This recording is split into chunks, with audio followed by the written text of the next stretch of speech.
Hi guys. Tonight, we journey deep into the wild heart of the American frontier, where the mountains loom like silent giants and the winds howl through the trees. The air is biting, cold enough to freeze your breath into tiny clouds. Beneath a thick blanket of snow, the land is still, almost holding its breath. The silence is broken only by the occasional crack of wood as the frost tightens its grip. In these harsh, unforgiving surroundings, men once built their homes, simple yet sturdy cabins that would stand as a testament to human resilience. But to survive here wasn't easy. You probably won't survive this. So, before you get comfortable, take a moment to like the video and subscribe, but only if you genuinely enjoy what I do here. I'd love to know where you're listening from, so post your location and local time in the comments. Now, dim the lights, and let's begin. The men who ventured into these wildernesses were known as mountain men. They weren't soldiers or settlers. They were hunters, trappers, and adventurers. They sought riches, but not in the traditional sense. Gold, fur, and the wild beauty of the land called to them. Yet, despite their courage and skills, they were not immune to the cruel winters that wrapped themselves around the mountains like a cold, suffocating embrace. Their story isn't just one of survival, it's about ingenuity, endurance, and the sheer will to carve out a place in a world that seemed determined to push them back. But how did they do it? How did these rugged men, armed with little more than axes and bare hands, create shelter in the wilderness to survive the brutal cold of the Rocky Mountains or the snow-cloaked peaks of the Appalachians? The answer is as much a part of history as the land they tamed. Building a cabin in the wild wasn't just about throwing up a roof and four walls. It was a battle with nature itself. Every decision from where to build, to what materials to use, and even how to keep the wind at bay was a matter of life or death. A misplaced log could lead to the death of a family, or worse, to the loneliness of an untimely demise. Imagine, for a moment, the men trekking into the deep wilderness, their faces chapped from the wind, their hands raw from the constant chopping. No roads, no neighbors, just them, the wilderness, and the cold. Finding a spot to build their home was often the first test. The terrain had to be just right, flat enough to build, but not so flat that it would flood in spring rains. The shelter had to be hidden enough to avoid prying eyes, whether from the Native American tribes or other fur trappers who might consider your territory their own. Many of these men were not just fighting nature, but the forces of other settlers and fur traders eager to claim their spot in the wild. Once the perfect spot was found, the men would begin their work in earnest. Timber was the first and often the only resource they could rely on. The first step in cabin construction was felled trees. Tall pines and sturdy oaks were the ideal materials. However, cutting down these trees was no easy task. Without modern saws or chainsaws, the mountain men had to rely on axes and handsaws, sometimes using nothing but sheer force. Can you imagine the sound of the axe biting into the wood, the thudding crash as a tree fell to the ground, and the smell of pine sap filling the air? It was a sound that rang with both victory and hardship. Each log that was felled had to be chopped into a suitable length, but the real trick wasn't just getting the logs into place. It was how to make them fit together tightly enough to keep out the cold. No one could afford gaps, as these could let in the bitter wind that could freeze a man in his sleep. To make the logs fit snugly together, the men used a process called notching. They would carefully cut notches at the ends of each log, allowing the logs to rest on each other like perfectly shaped puzzle pieces. If done correctly, this would make the cabin not only structurally sound but airtight. But that wasn't enough to withstand the mountain winters. The gaps between the logs needed to be filled with something. This was where the real ingenuity came into play. Native American tribes had long used materials like clay and moss to seal their shelters. Mountain men adopted these techniques, but they also got creative. Animal hair, mud, and even straw were pressed into the gaps between the logs, creating a surprisingly effective barrier against the wind and snow. The smell of wet earth and moss filled the air as these materials were packed into the spaces, sealing the cabin from the elements. Inside, The cabin was simple. A small hearth or fireplace served as the heart of the home. This was the place where the men cooked, heated their homes, and sometimes even slept. Building a fireplace in the wilderness wasn't easy. The chimney had to be constructed to allow the smoke to escape without choking the inhabitants inside. Without a proper fire, these men could not survive the freezing temperatures of the high mountains. The crackling of wood in the fire was one of the few sounds that could break the quiet solitude of the wilderness, and it became a comforting lullaby to the men as they settled in for the night. With the shelter built, the real test of survival began. Food was scarce in the winter months. Many mountain men relied on hunting and trapping to provide sustenance. You can almost hear the quiet rustle of animals moving through the snow, the faint snap of a trap as it closed on its prey, the quiet tension as the men waited, sometimes for days, to catch enough game to survive. But it wasn't just the animals they had to worry about. Cold was an ever-present enemy. There were no luxuries like insulated clothing, and it took all of a man's strength to keep warm enough to keep working. You could only pray that the fire would last long enough to keep you from freezing. Yet, despite the hardships, these men were unrelenting. They knew that the only way to survive was to keep pushing forward. They didn't just build homes, they created lives, forging a sense of community in a place that seemed determined to take everything from them. Every log, every stone, every ounce of effort was a victory. And when the cabin was complete, it wasn't just a shelter, it was a fortress. As the fire flickers softly in the corner, the wind howls outside, but you are warm, safe, and protected. You have made it through the worst of it, for now. But the mountain men knew that survival wasn't just about building shelter, it was about building a life. And in that life, every struggle was a story worth telling. The wind howls outside, its eerie wail creeping through the cracks in the walls of the cabin. Inside, there's a soft crackling as the fire burns steadily in the hearth. But the warmth it offers is barely enough to push back the chill that seeps into the bones. You take a deep breath, the scent of pine and the earthy tang of moss filling your lungs. The cold can be suffocating out there, but here inside this cabin the mountain men were safe. For now. Imagine this, an entire winter spent in solitude, your only companions, the howling wind and the crackle of the fire. The only sounds were the scraping of tools, the cutting of logs, and the soft whisper of the snow as it drifted silently across the landscape. The men who built these cabins were living on the edge of the world, isolated in ways most of us would never experience.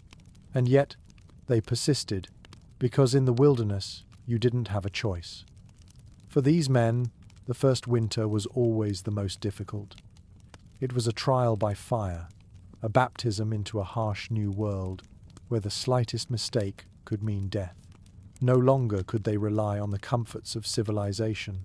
There were no markets to trade in, no neighbors to call upon for help. The men learned quickly that their survival was entirely in their own hands.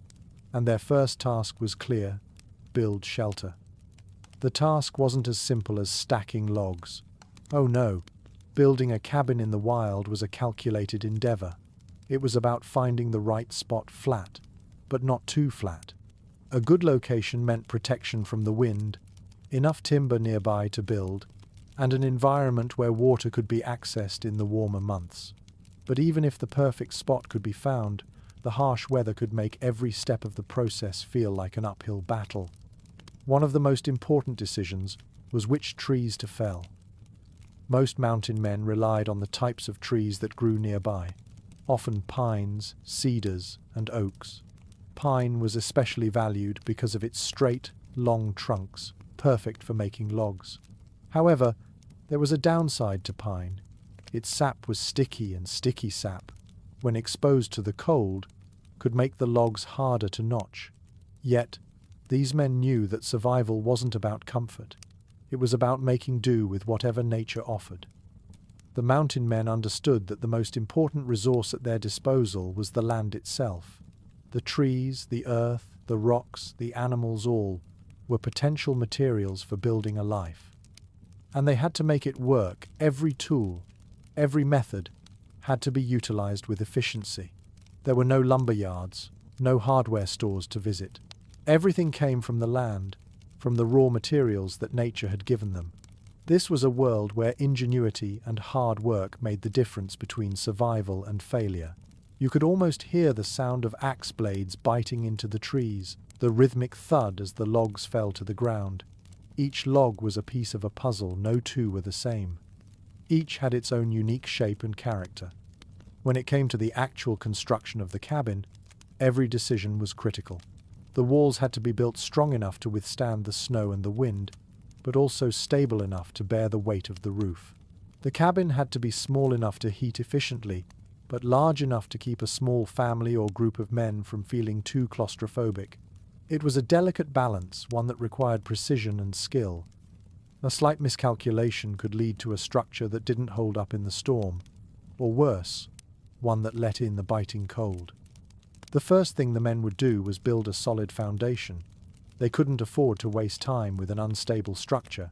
Large stones or logs were laid out to form a base, leveling the foundation to prevent the cabin from sinking into the earth over time.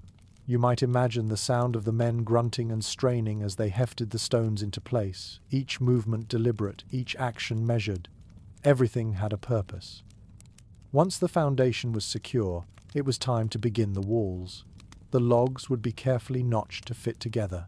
The process was time-consuming, requiring precision, and no logs could be wasted. The notches had to be just right, too shallow, and the logs wouldn't fit snugly together, leaving room for drafts and snow to enter. Too deep, and the logs would be weakened. The men had to carve each notch with care, sometimes using just an axe or handsaw. There's something almost meditative about the way the men worked, each movement slow, rhythmic, focused on the task at hand. In a world where survival was the ultimate goal, there was no room for rushing. Every action had to be deliberate. The chinking, or the filling of the gaps between the logs, was just as critical. Without proper chinking, the cold could seep in through the gaps, turning the cabin into an icebox. The men used anything they could find: clay, moss, even animal hair and mud. Imagine the sensation of packing these materials into the spaces between the logs, cold, damp clay against your hands, the smell of wet moss filling the air. The men worked tirelessly, covering every inch, ensuring that no draft could penetrate their shelter. And even though it was exhausting work, there was a sense of satisfaction in knowing that the cabin was slowly taking shape. When the cabin was finally built, it was more than just a home. It was a fortress against the wild, a testament to the men's strength, perseverance, and resourcefulness. In this cabin, they would endure the coming winter, battling the cold and isolation, but knowing that they had created something that would keep them safe. The first winter would be their hardest test, but with the cabin standing strong against the elements, they would find that survival was possible, even in the most unforgiving of landscapes. The fire burns low now, the wind still howling outside. You close your eyes, imagining yourself in one of those cabins, the weight of the day's work behind you, the warmth of the fire spreading through your limbs. The wilderness is still and quiet. You've made it through another night. The fire crackles softly, filling the cabin with the comforting scent of burning wood. The storm outside is relentless, yet inside the shelter, you're safe. The wind howls and the snow falls in sheets, but here, inside these 4 log walls, there is warmth. The mountain men knew the struggle of the long winter months, where the cold could freeze your breath in the air and turn even the simplest of tasks into battles against nature itself. But they had learned how to survive in this world of ice and snow, and the first challenge was building a place to call home. Once that was done, the next step was keeping it warm. Building a cabin wasn't enough to ensure survival. That's a hard truth to face, but it's one the mountain men learned quickly. The next test of their endurance would be heating that cabin. In the wilds of the Rocky Mountains or the Appalachians, winter wasn't just cold, it was deadly. Without proper warmth, you wouldn't make it through the season. But warmth didn't come easily in a world that gave so little. Fire was the key, and the men knew that a proper fireplace could be the difference between life and death. The problem wasn't just creating a fire, it was managing it, making sure it lasted through the long nights and freezing days. A good fire needed fuel, and fuel meant chopping wood, a task that was never-ending, even after the cabin was built. The mountain men would spend hours gathering wood, splitting it into manageable pieces, then hauling it back to the cabin. Every day was an exercise in endurance. You could almost hear the rhythmic thud of axes striking wood, the faint scent of pine and oak filling the air. Each piece of firewood was precious. It wasn't just heat, it was the line between life and the brutal cold of the outside world. But firewood was just one part of the equation. Even if you had enough wood to last through the winter, keeping the cabin warm was an entirely different challenge. Most mountain cabins had a small stone or clay fireplace that would serve as both the kitchen and the heating source. But there was a catch. A small fire might warm the air directly around it, but the heat wouldn't be enough to fill the entire cabin. These fireplaces were designed to trap heat, but they couldn't work miracles. The men would often have to keep the fire burning all day long, stoking it with fresh logs whenever it began to die down. It was a constant battle, and at night they would close the doors and huddle near the warmth, making sure that the fire didn't go out in their sleep.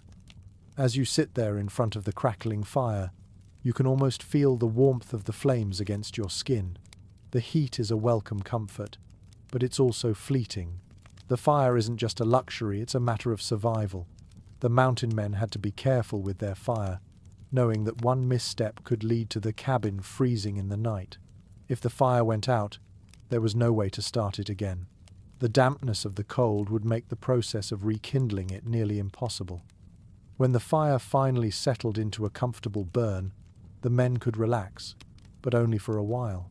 They had to remain vigilant, checking the fire periodically throughout the night to ensure it didn't go out. As you lie in bed, the faint crackling of the fire is a lullaby of sorts, a reminder of how precarious your existence truly is. The wind outside may be howling, but in here you are protected, wrapped in warmth, wrapped in safety, even if only for a time. But the men knew that warmth wasn't the only thing they needed. They had to be prepared for every challenge the wilderness could throw at them. Building a shelter was only the first step. Once that was done, they had to survive. Food became a critical issue.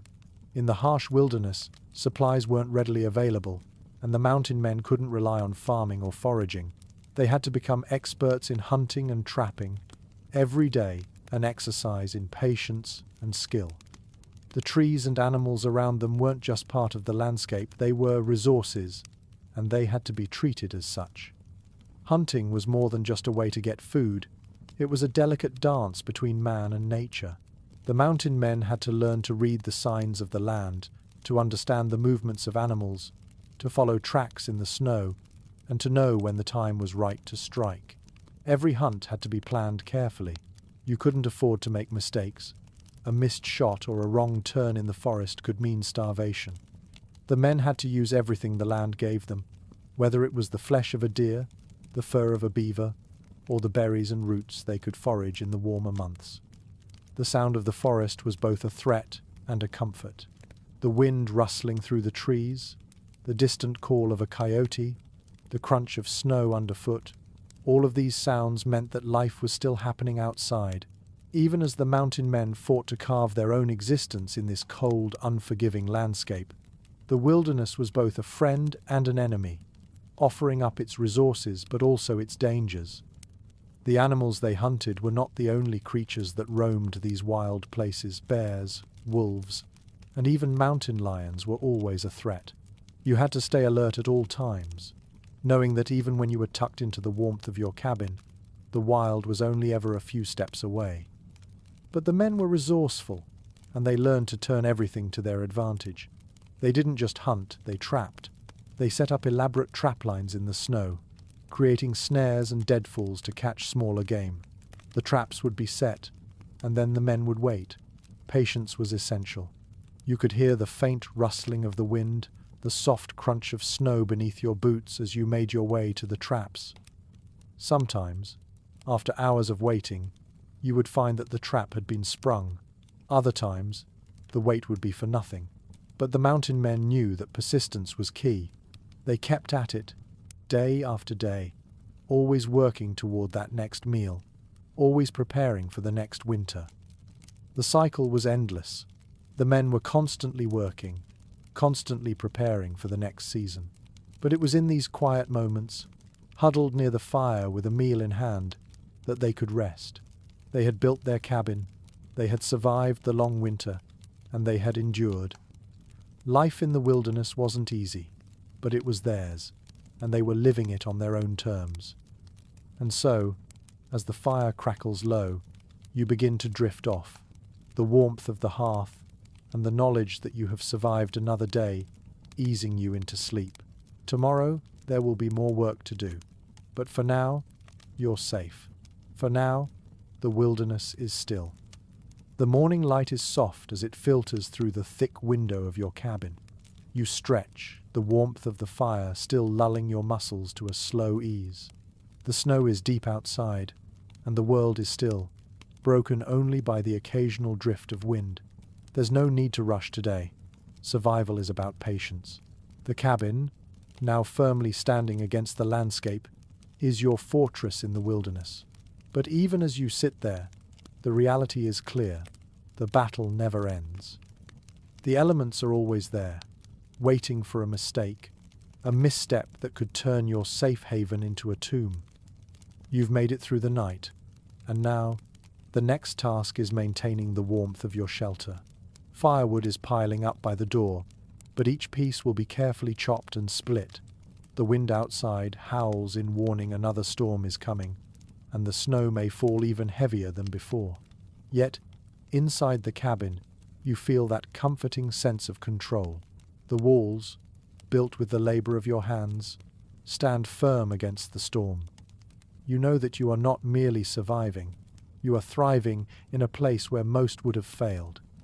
As you gather the tools for the day, your thoughts turn to what's next, chinking the gaps between the logs. This seemingly simple task is a critical one. The men who first built cabins in the wilderness knew that the smallest gap could let in cold drafts, enough to turn a warm home into an icy prison. The gaps between the logs weren't just imperfections, they were weaknesses. These spaces had to be sealed completely. The wind outside never slept, and the cold crept in through even the tiniest crack, chilling the bones.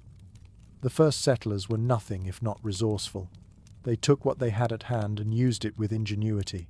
As the men worked, they found that nature had already given them the materials they needed. Clay, moss, mud, and even the hair of animals, everything was used to fill the gaps. The process was a delicate art. First, the logs were stacked. Then the material was carefully pressed into the gaps, working it into the crevices to seal them shut. Imagine the cool, damp sensation of pressing mud into a gap, the earthy smell filling the air as the chinking took shape. It was a simple process, but one that required patience and skill. No matter how tight the log walls were, without the right materials, the cold would creep in, threatening your very survival. The chinking, while necessary, was only the beginning. You knew that the stability of your shelter would be tested time and again. Nature could be kind, but it was more often cruel. The snow would pile up, sometimes blocking the entrance. The wind would howl, and the cabin would shake, groaning under the weight of the storm. You had to be prepared to face these challenges, just as the mountain men had been. They understood that to survive here, they needed to maintain their homes with an almost obsessive attention to detail. Every morning, once the fire was stoked, the men would inspect their shelter. They knew that the winter wasn't just a season, it was a challenge. The snow could bury a cabin, the ice could split the logs, and the constant pressure of the cold could cause the structure to weaken. But the men didn't just sit back and let nature take its course. They were constantly working, constantly tending to their shelter, and that work paid off. Outside, the wind grows colder, and the storm intensifies, but inside, the cabin remains a sanctuary. You know that it's not just the fire that keeps you warm. It's the labor, the dedication to maintaining this place, that ensures your survival. And yet, for all the work, you can't help but notice the isolation that comes with it. It's a loneliness that seeps into the bones, and though you're surrounded by your own handiwork, the silence of the wilderness can be deafening. The solitude isn't just physical, though the distance from others is clear, but emotional as well. In the wilderness, the mountain men lived in isolation, sometimes for months at a time. They rarely saw other souls, and when they did, it was often in fleeting moments, a passing encounter with another trapper or a distant neighbor. But the men knew that this isolation was part of the price for survival. To be so far removed from civilization was to be free, in a way. They weren't bound by the rules of the world that lay beyond the mountains. They were bound only to the land itself. It wasn't easy, and it wasn't always comfortable, but it was real. For many, this was the ultimate expression of independence, living off the land, building a life from the wilderness. Every log cut, every trap set, every gap filled with mud and moss was a testament to their self-sufficiency.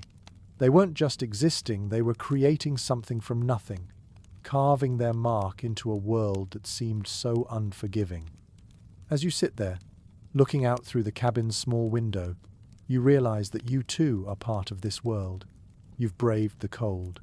You've built a shelter against the storm. You've faced nature's wrath and stood firm. In a way, you are connected to those who came before you, those rugged mountain men who faced this same landscape, battling the elements, day by day, to carve out their place in the wilderness. The storm outside may still rage, but inside your cabin, you are warm. The fire crackles softly, the light dancing on the walls, and the snow continues to fall. Yet here, in the comfort of your home, you are not just surviving, you are part of a long tradition of resilience and strength. The wind howls like a distant, mourning animal outside, its icy fingers reaching for the cracks in your cabin's walls. But inside, you're safe, wrapped in warmth from the fire that dances in the hearth. The flames cast flickering shadows on the walls, the only light in the darkened room, but the heat is a constant reminder of the world outside. Here, inside these log walls, you've built a life, one that stands defiant against the elements. Yet, as the snow continues to fall, the reality settles in. The survival of this cabin doesn't just depend on the warmth it holds, it also depends on how well you've stocked it. The mountain men, isolated from the rest of the world, lived in a constant cycle of self-reliance. There were no grocery stores to rely on, no farmers to barter with. If you wanted food, you had to make it happen yourself. The harshness of the wilderness meant that your provisions needed to last, and this meant mastering the art of preservation. Whether it was drying meat or storing root vegetables, every meal required forethought. But the true test was surviving the long months when fresh food wasn't an option. How did they do it? The process began long before the cold arrived. In the fall, the men would gather what they could: wild game, fresh vegetables, and fruits. They had to be resourceful, relying on everything the wilderness provided. The rivers were full of fish, and the forests teemed with animals like deer, rabbits, and squirrels. But hunting and trapping weren't just methods of gathering food. They were ways of preserving a sense of control in a world that offered little security. The animals didn't care about human needs. They only cared about surviving themselves. Once the game was caught, the real work began. Preservation was crucial. Drying, smoking, and salting were the most effective methods. There was an art to smoking meat, and the men of the wilderness knew it well. The scent of wood burning and the rich, savory aroma of meat drying in the smoke would have filled the air around the cabin. You could almost taste the smoky flavor as the meat cured. They would string up the meat in a sheltered spot, often using the cool, dry air of the mountain valleys to help with the process.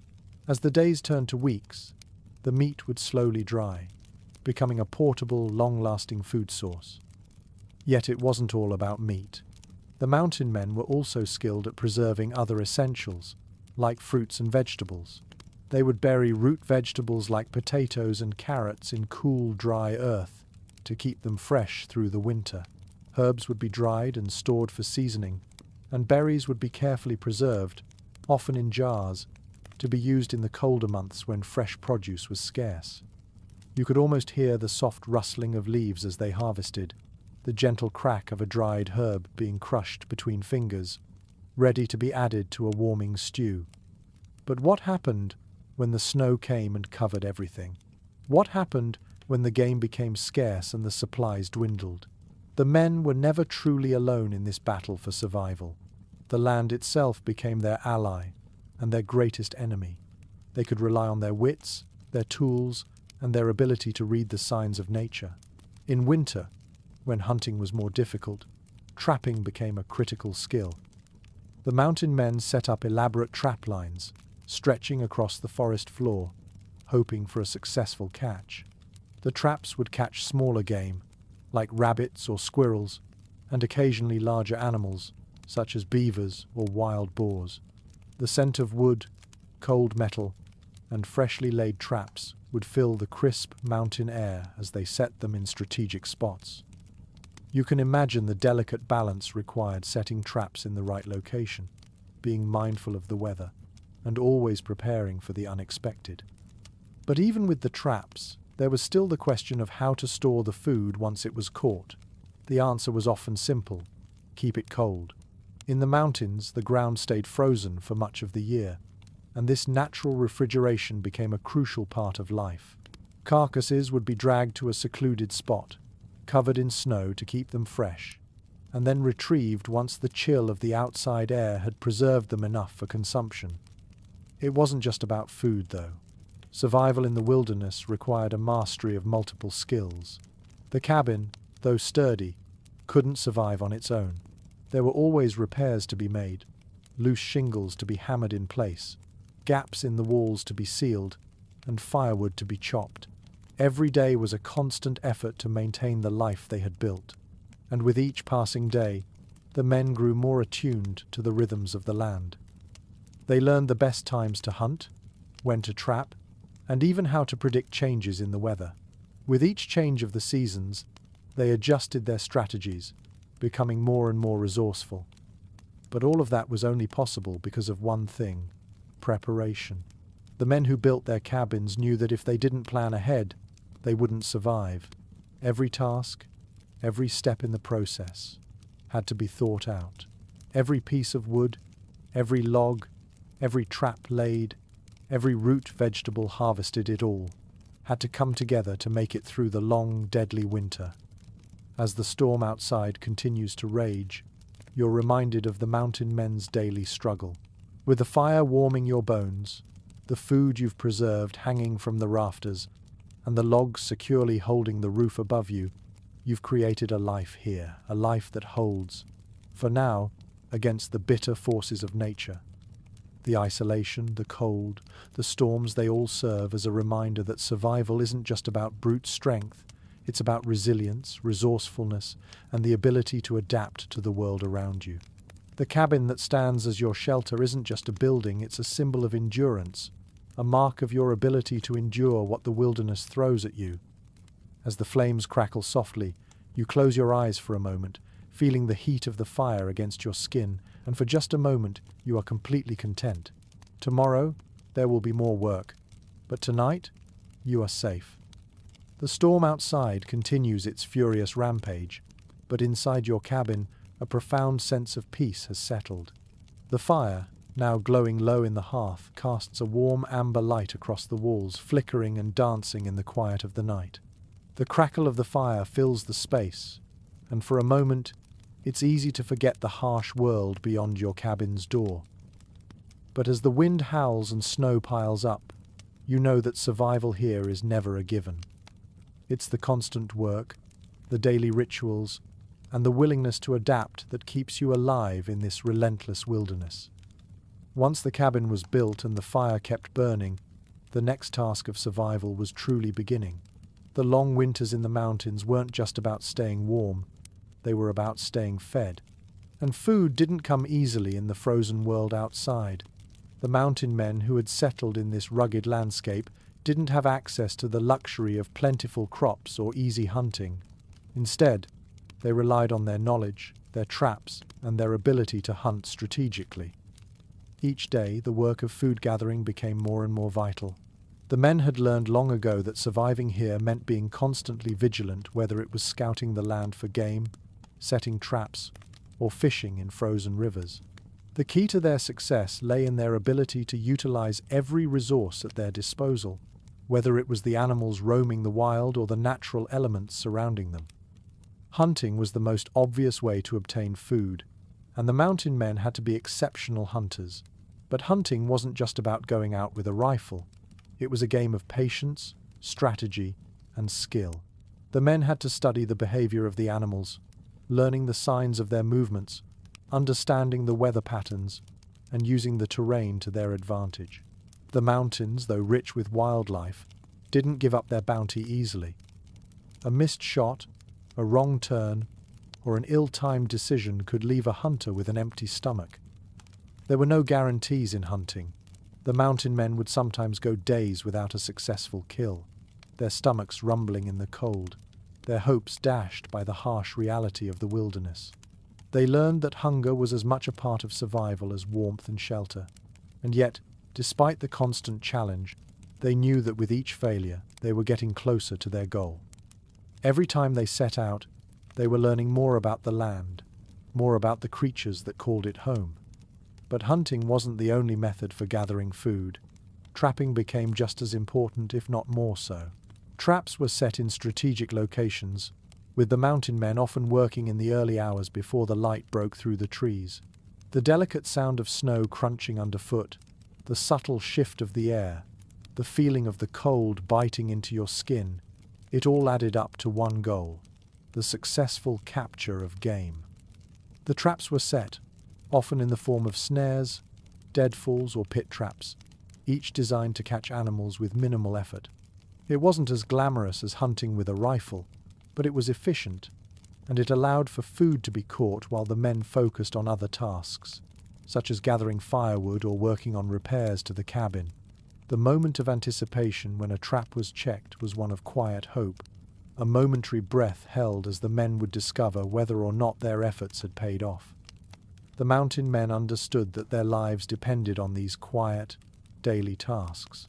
When a trap was successful, it brought not only food but also a sense of relief, a brief moment of triumph in the ongoing struggle to survive. You can imagine the quiet joy that must have filled a man when he pulled a rabbit from a snare or found a beaver caught in his trap. It wasn't just food, it was proof that the strategy was working, that the world was still playing in your favor. And yet, not every day brought success. In the wilderness, there were always moments when the land seemed to turn against you. Snowstorms would bury the traps, or game would become elusive, slipping away just out of reach. The isolation was another constant challenge. In the rare moments when mountain men encountered others, it was often brief, two solitary souls passing each other on the mountain trail, sharing a quick nod before continuing their separate ways. They were connected, yet isolated by their shared solitude. But these men weren't just surviving, they were thriving in their own way. The wilderness may have been unforgiving, but it also offered freedom. With each successful hunt, with each piece of food preserved for the winter, the men were creating something more than just a means of survival. They were building a life forged from the challenges of nature and strengthened by their ability to adapt. Food wasn't the only thing the mountain men had to think about.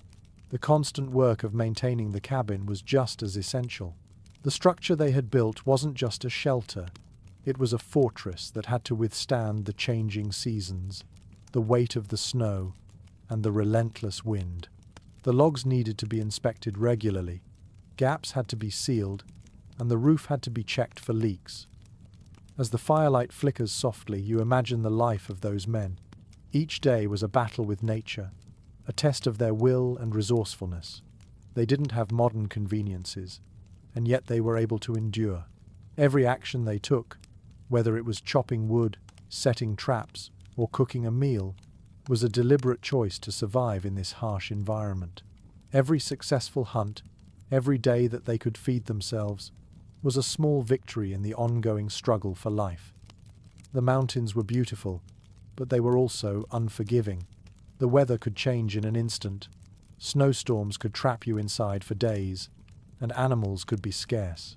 But despite these challenges, the mountain men didn't just survive, they adapted, learning the rhythms of the wilderness and finding ways to make it work. The log cabin they built wasn't just a shelter, it was a testament to their determination and ingenuity. As the wind howls once again outside, you feel a sense of connection to those who built their homes in this very wilderness. The same cold, the same isolation, the same struggle for survival, they all echo in the quiet moments by the fire. And in that stillness, there's a realization that you too have made it through another day, another challenge. The mountain men knew the importance of resilience. They understood that survival wasn't just about brute strength, it was about adapting to the world around you, using the land's resources wisely, and never giving up. As the storm rages on outside, you are reminded of that spirit of survival. The cold may press against the walls, but here, inside your cabin, you are warm. The cabin is quiet now, save for the occasional crackle of the fire and the soft, persistent howling of the wind outside. The storm continues its relentless march across the wilderness, but inside, the warmth of the hearth holds back the chill. You can't help but admire the resilience of the mountain men who lived in this very place before you. They knew that the key to survival lay not only in their physical strength, but in their ability to adapt, to use every resource the land gave them, and to remain vigilant in the face of relentless challenges. As the fire flickers, you're reminded that surviving in the wild isn't just about building a shelter, it's about maintaining that shelter in the face of the unforgiving elements. The mountain men who lived here weren't just builders, they were engineers, constantly repairing, improving, and fortifying their homes against the ravages of nature. Each log, each nail, each stroke of the axe was part of a larger effort to make sure their cabin could endure through the harshest winters. The roof, for example, was one of the most vulnerable parts of the cabin. Snow and ice would build up over time, pressing down with a weight that could collapse a poorly built shelter. The men knew that they had to keep a careful eye on the roof, especially after a heavy snowfall. A roof built with care, using thick beams and ensuring there were no weak points, could protect them from falling snow and ice. They would often climb onto the roof to inspect it, clearing off snow when necessary to prevent the weight from becoming a problem. Imagine the chill of the mountain air, the snow crunching beneath your boots as you climb up to the roof to ensure everything is still in place.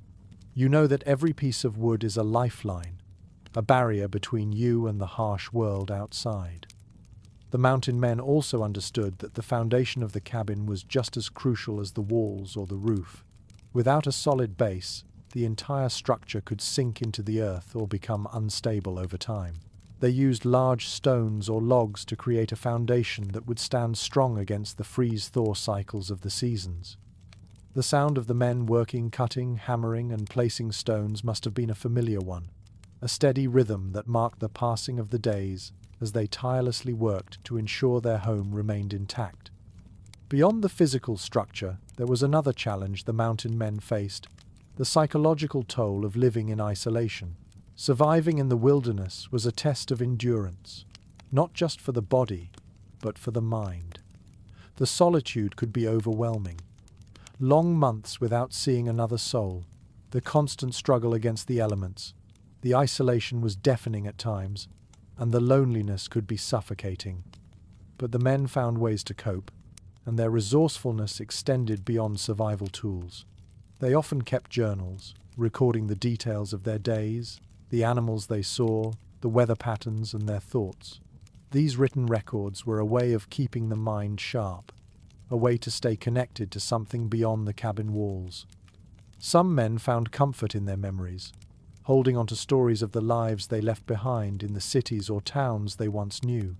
Others found solace in the landscape itself, the rugged beauty of the mountains, the sound of a distant river, or the stillness of a winter forest, all became part of the rhythm of their days. In the absence of human company, the land became their companion, and nature's presence was a quiet but constant reminder of the life they had chosen. The resilience of the mountain men wasn't just about surviving the winters, it was about finding ways to thrive in a place that, to many, would seem impossible to live. Their cabins were small but sturdy, and they were a direct reflection of the men who built them. Strong, resilient, and unyielding, the cabins were the heart of their existence. They were places where meals were cooked, fires were tended, and stories were shared, even if only with the wind and the trees. As the night deepens and the fire continues to burn low, you find yourself drifting into a reflective calm. You can feel the weight of the mountains pressing in, the cold that creeps against the walls, the constant reminder of the struggle to survive. But in this moment, inside this cabin, there is peace. The work is never done, but for tonight, you've made it. Tomorrow, the wind will howl again, the snow will fall, and the work will continue. But for now, you are safe, wrapped in the warmth of the fire and the knowledge that you've survived yet another day in this wild, unforgiving land. The mountains, with their harsh beauty, will always be there, a reminder of the challenges you've faced and the strength you've shown. As the fire burns low and the wind howls, you feel a deep connection to those who came before you, the mountain men who built this cabin, who faced the same cold, the same isolation, and who, like you, found a way to make it through. For now, the storm rages outside, but inside, you are sheltered. Inside, you are warm. And tomorrow, you will continue to survive. The world outside the cabin is a white blur, snow swirling in the wind, the sound of it howling across the land like a living thing. The storm has been relentless for hours, and you know it will last through the night. But within the sturdy walls of your cabin, the storm becomes little more than a distant sound, a reminder of the power of the wilderness that surrounds you. Here, in the warmth of the fire's glow, you have found shelter, but you also know that the work never ends. The wilderness doesn't care that you're tired. It doesn't care if the storm has been raging for days. For survival, you must keep pushing forward. One of the greatest challenges the mountain men faced was the isolation. They built their cabins far from other settlements, in places where few dared to go. These locations, while providing the protection and solitude they sought, also kept them in constant isolation. There were no neighbors to call upon for help. There were no familiar faces to trade stories with over a hot meal. The only company the mountain men had was the wilderness itself. And, as much as it could offer beauty and solace, the wilderness was also unforgiving. In the midst of this isolation, the mountain men developed a profound sense of self-reliance. Their entire survival depended on their ability to fix things, build things, and make do with whatever they had at hand. When the cabin needed repairs, they didn't have the luxury of calling for help. If a log in the wall had loosened or the roof needed attention, it was their responsibility to fix it. Tools had to be kept sharp, and every corner of the cabin needed to be maintained. Each task, whether it was felling trees or preparing food, was done with an understanding that no one else was coming to help. When the first snowfalls came, it was a reminder that the months ahead would be long and difficult. The mountain men knew they needed to prepare for the worst. Hunting would become harder as the weather worsened, and the animals grew more scarce. The winter would test them in ways they hadn't yet imagined. But that first snowfall wasn't just a warning, it was a signal that it was time to act. The work of gathering, preparing, and preserving had to be done before the weather made it impossible to leave the safety of the cabin. By the time the snow was falling in earnest, the men had already gathered most of their supplies. Furs, meat, dried herbs, and vegetables were stored safely in the cabin, each item carefully arranged to make it through the winter months. Meat was hung from the rafters, salted and smoked to preserve it. Root vegetables were buried deep in the earth to keep them fresh. The men knew that in the wild, nothing could be left to chance. If they didn't plan, they wouldn't survive. The cabin itself, though a humble structure, became a symbol of the mountain man's ability to conquer nature. It was simple, but it was functional. The walls, made from hand-hewn logs, were sturdy enough to hold back the winter winds. The roof, though not as elegant as the ones found in cities, was constructed to bear the weight of the snow, and the hearth, the heart of the cabin, provided warmth, light, and the ability to cook food. The fire was the lifeblood of the cabin.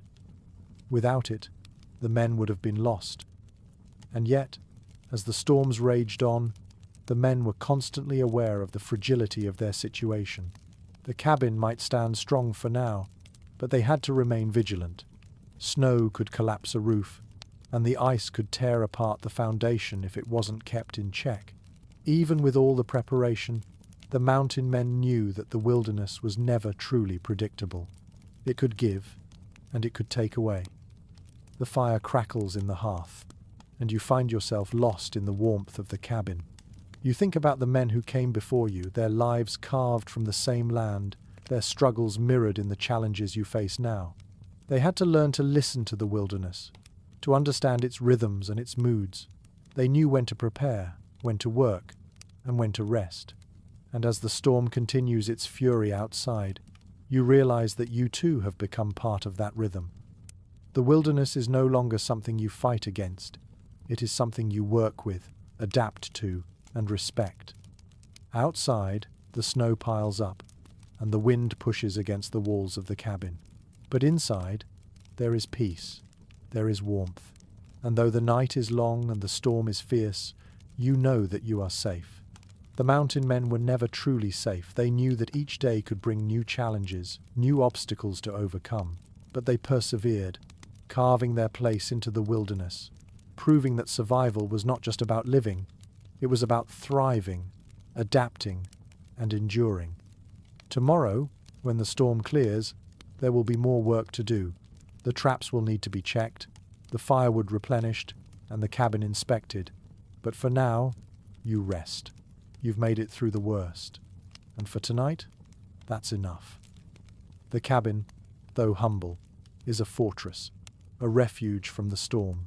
Inside, you are protected, you are warm, and you are a part of the history of those who came before you, those rugged mountain men who built these cabins and fought to survive in this wild, unforgiving land. The storm outside continues, but inside your cabin there is a steady warmth. The fire has been stoked and crackles merrily in the hearth, sending flickers of light across the room. The howling wind may batter at the walls, and snow may pile up against the door, but within these four walls, you are safe. The isolation that seemed so daunting when you first arrived now feels like a protective cloak. You've settled into the rhythm of this life, accepting the solitude, the quiet, and the ceaseless tasks that come with living in the wilderness. As the fire burns low, you take a moment to reflect on the life of the mountain men who once lived here. Their existence was one of constant adaptation and survival. Every day, they faced challenges, harsh weather, scarcity of resources, isolation, and yet they endured. Their strength wasn't just in their physical capabilities, it was in their unwavering determination to thrive in a place that most would call uninhabitable. They understood that survival wasn't just about enduring the elements, it was about making the wilderness work for them. The construction of their cabins was a critical part of this effort. These were not mere shelters, they were lifelines, carefully designed to withstand the brutal forces of nature.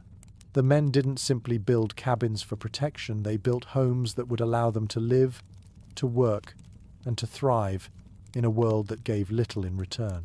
The cabins were small but sturdy, made of logs carefully notched together, each piece perfectly placed to keep the cold out and the warmth in. The fire in the hearth wasn't just for light or comfort, it was the heart of their existence, providing warmth, heat for cooking, and a means to survive the long, cold winters. But even as they built their homes, the mountain men were acutely aware that their survival didn't depend on shelter alone. They had to be prepared for everything. Hunting, trapping, food preservation, and maintaining their cabins were all part of the daily grind. The wilderness didn't care about their struggles, it didn't care if they were tired or cold or hungry. The wilderness simply was, and in it, the mountain men had to learn to survive, using everything the land offered. Food was a constant concern. With no grocery stores or markets to rely on, The mountain men had to depend on their own hunting and trapping skills to feed themselves. They had to be keen observers of the land, learning where to find game, how to track it, and when to hunt. Hunting wasn't just a way to get food, it was an intricate dance with nature, a test of patience, precision, and skill. The animals didn't give themselves up easily, and the men had to prove themselves worthy of the prize. Trapping was another essential skill. The men set elaborate trap lines throughout the forests, using snares, deadfalls, and other traps to catch smaller game like rabbits, squirrels, and even larger animals like beavers. The traps had to be placed just right, in the perfect location, to ensure success. If the trap was set too high or too low, or if it wasn't positioned just so, the game would slip away. It required constant attention and vigilance. And while setting traps was less glamorous than hunting with a rifle, it was incredibly effective. It allowed the men to continue their work, knowing that they had food even when they weren't actively hunting. Preserving food was just as important as gathering it. The mountain men had to make sure they had enough to last through the long winters when hunting and trapping were far less successful. Drying meat, smoking fish, and storing root vegetables were all vital to survival. Every day the men would prepare, preserve, and store food for the months ahead. The process wasn't quick or easy. It required patience and skill. The meat would be salted, smoked, or dried, and stored carefully so that it wouldn't spoil. The smell of smoked meat would linger in the cabin, a constant reminder of the hard work that had gone into preparing for the winter. But despite all their preparations, the mountain men knew that no amount of food or shelter could guarantee survival. Nature was always unpredictable. The weather could change in an instant. A sudden snowstorm could trap a man in his cabin for days, or a fierce predator could attack at the most inopportune moment. The mountain men understood that their lives were fragile, and that each day in the wilderness was a battle not just with the elements, but with their own endurance. The first winter was always the hardest. It was a test of every skill they had, a trial of their resolve. The cold would seep into every corner of the cabin, making even the smallest task feel monumental. The fire in the hearth had to be tended to constantly. The logs split, and the wood gathered. If the fire went out, there would be no way to start it again, not without risking frostbite and death. Every meal had to be carefully rationed, every bite precious. The men had to endure long stretches of isolation, with no one but the land itself to keep them company. Their only connection to the outside world came when they ventured into the nearby trading posts or when they crossed paths with other trappers. But those meetings were brief, and often the only thing exchanged was a few words and some supplies before they went their separate ways. Living in such isolation wasn't easy. The mountain men had no choice but to adapt. They had to develop a deep connection to the land, understanding its rhythms, its dangers, and its rewards. They couldn't afford to waste time.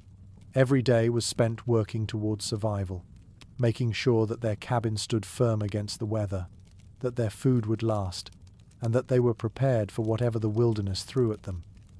The fire crackles in the hearth, its warmth spreading through the cabin, and for a moment you feel the comfort of that same resilience. The mountain men who came before you knew how to make the most of what they had, how to survive against all odds, and how to find strength in the simplest of things: a well-built cabin, a carefully preserved meal, a steady fire to ward off the cold. Their legacy is written not just in the logs of their cabins, but in the spirit of survival they left behind, a spirit that endures in every corner of this wilderness. The storm outside rages on, its icy grip squeezing the world into a frozen landscape of white and grey. The howling winds whip through the trees, the sound of nature's fury pressing against the walls of your cabin. But here, inside, the warmth of the fire surrounds you, its flickering light dancing on the walls. The solitude is both peaceful and unnerving, a quiet that presses in on all sides. You are alone in this vast wilderness, and yet you are not truly alone. The cabin, the fire, and the land around you hold a presence, a reminder of those who once lived in this very space and survived through their own ingenuity and resilience. The mountain men who built these cabins didn't just create structures to shelter themselves from the cold, they built homes that embodied their ability to survive against the odds. Their cabins were their sanctuaries, their strongholds in a hostile world. But the work didn't stop once the cabin was finished. It was the beginning of a long, relentless battle against the elements. Building the cabin was only the first step. The real test lay in keeping it standing, keeping it functional, keeping it warm through the brutal months that lay ahead. Each winter, they faced a new challenge, and the men who built these homes knew that their survival depended on their ability to maintain them, to reinforce them against the oncoming storm. The roof was one of the most vulnerable parts of the cabin. Snow would build up on it, and if the roof wasn't strong enough, the weight of the snow could collapse it. The mountain men had to constantly maintain their roofs, especially during the heavy snows of winter. If the roof was too flat, the snow would gather and create a dangerous burden. The men often had to climb up onto the roof to remove the snow, a task that was as risky as it was essential. The cold wind would bite at their skin, and the icy surface of the roof would make it difficult to keep their balance. Yet, they had to do it because without a sturdy roof, they would lose everything. Beyond the roof, the walls required constant attention as well. The logs that made up the cabin's walls had to be checked regularly. The cold could cause them to shrink or warp, creating gaps that allowed the wind to sneak in. The mountain men knew that if the wind could get inside, it would slowly wear them down. The cabin wasn't just a place to sleep, it was the center of their world. The fire in the hearth kept them warm, but if the wind found its way through the gaps in the walls, the warmth would slip away as fast as it came.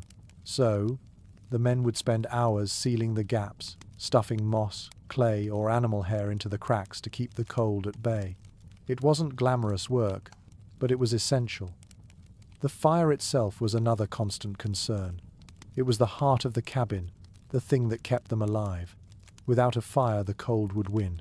The men would chop wood in preparation, storing it near the cabin so they always had fuel. Every day, they would tend to the fire, keeping it stoked and burning bright. It was a simple task, but one that required constant attention.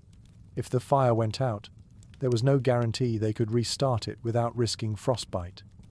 The fire didn't just keep them warm, it was a lifeline. The smell of burning wood, the sound of the crackling flames, the flickering light, all of these became a constant presence in their lives, a reminder that as long as the fire burned, they had a chance. Outside, the storm rages on, but inside, the cabin is still. The work of the mountain men is reflected in the quiet of the cabin, every log, every gap sealed, every piece of wood carefully chopped and stacked. The fire burns low, its warmth still radiating through the room. The men who once lived here didn't just build to survive, they built with purpose, with the knowledge that survival wasn't just about strength, it was about adaptability, about using the resources at hand, and about finding solutions in the face of constant challenge. The mountain men understood that living in the wilderness was a delicate balance. It wasn't just about weathering the storms, it was about preparing for them, adapting to the changes of the seasons, and constantly working to maintain the life they had built. They lived in a world where every decision mattered. A single mistake could cost them everything. But in the quiet moments, when the wind howled outside and the fire flickered softly in the hearth, they found a sense of peace. The cabin was their home, and in the face of everything the wilderness threw at them, it was their fortress. But for all the challenges they faced, the mountain men also had a deep connection to the land around them. They weren't just surviving, they were living with the land, learning its rhythms and its secrets. They knew when to hunt, when to gather, and when to rest. The seasons were their guide, and through it all, the mountain men became part of the landscape, a small but enduring part of a vast and unforgiving world.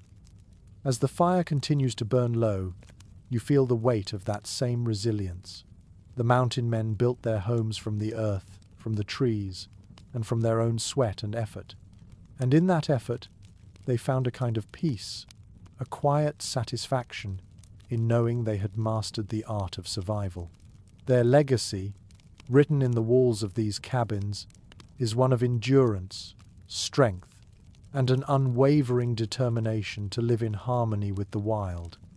Tonight, as you sit by the fire, you are not just in a cabin, you are in a testament to survival, to resilience, and to the indomitable spirit of the mountain men who once called this place home. And as the storm rages outside, you know that, for now, you are safe.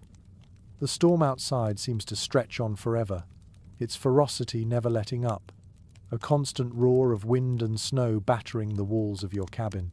Yet inside, the crackling fire provides a warmth that contrasts with the harsh world beyond. As the cold presses against the walls, you can't help but feel a deep sense of gratitude for the structure that surrounds you. The cabin that protects you is a legacy of perseverance and ingenuity, crafted by hands that face the same fierce elements you now endure. The mountain men who once lived here were true survivors, learning to coexist with a land that was at once beautiful and deadly. For them, building a cabin was only the first step. Once that shelter was created, it became their lifeline. Every part of the structure, every log, every stone, every beam, had a purpose, not just for protection, but for survival. These cabins were designed to withstand the fierce winters, to provide shelter in a world where nature often seemed indifferent to human life. And it wasn't just about withstanding the elements. It was about making life in the wilderness sustainable, about creating a home from nothing but raw materials and sheer determination. The mountain men who built these cabins were craftsmen and survivalists. Every day in the wilderness was a test of their skill and resilience. The first winter they spent in their cabins was always the most difficult. They had no way of knowing exactly how the seasons would affect their homes, how the weight of the snow would press down on the roof, or how the wind would shift through the trees. They had to learn quickly, adapting as they went along. This constant challenge to their skills, their ability to problem solve, and their understanding of the land made them masters of survival. You imagine what it must have been like for them in those early days. The harsh winds cutting through the trees, the overwhelming silence of the snow-covered landscape, and the unrelenting struggle to keep the fire burning. The fire wasn't just a luxury, it was a necessity. Without it, the cold would overtake them. But even more than that, the fire was a symbol of hope. It represented the effort, the willpower, and the determination required to survive in such an unforgiving environment. And, much like the mountain men themselves, it had to be tended to constantly, its flames carefully maintained, never allowed to flicker out. When they first set out to build their cabins, the mountain men had no blueprint, no plans. They relied on their knowledge of the land, their understanding of how to manipulate the materials around them. The logs they used for the walls came from trees that were felled by their own hands, and the stones for the foundation were gathered from the surrounding landscape. Every piece had to be chosen with care, and every log had to be placed with precision. There was no room for mistakes. Each piece of the cabin had to fit perfectly to ensure that the shelter would stand strong through the harshest storms. Once the basic structure of the cabin was complete, the next step was to make it livable. The walls had to be sealed, the cracks filled, and the roof reinforced. Every gap between the logs was carefully chinked with mud, moss, or even animal hair to prevent the wind from creeping in. Every surface was checked, every crack filled, and every corner reinforced. The mountain men were perfectionists, knowing that even the smallest mistake could lead to disaster. They knew the value of a well-built cabin not just as a shelter, but as a place where they could survive the long winters. A poorly built cabin could be the difference between life and death. Even after the cabin was built, the work didn't stop. The mountain men had to maintain their shelter constantly. The roof had to be checked after every snowfall. The firewood had to be chopped and stacked, and the walls had to be inspected for any damage. There was always something to be done, a new challenge to face, a new problem to solve. And while the mountain men might have worked alone most of the time, there was a deep sense of satisfaction in the knowledge that they had built something that would protect them. Their cabins weren't just structures, they were symbols of their resilience, their ability to adapt to the world around them, and their refusal to be beaten by nature. In many ways, the cabins were a reflection of the mountain men themselves. Simple, sturdy, and unyielding, these structures stood as testaments to their ability to survive in a world that offered little comfort. The fire that burned within them wasn't just a source of heat, it was a constant reminder of the work, the effort, and the determination that had gone into building their homes. The cabins provided warmth, shelter, and safety, but they also provided a sense of pride. These men had created something from nothing, something that would stand through the seasons, through the storms, and through the years. They had built homes where there was once only wilderness. As the storm continues outside, you feel that same sense of connection to the men who once lived here. Their cabins, though simple, were built with purpose and care. Every piece of wood, every stone, every beam was placed with the intention of creating a home, a place to survive, to rest, to find warmth in the midst of the cold.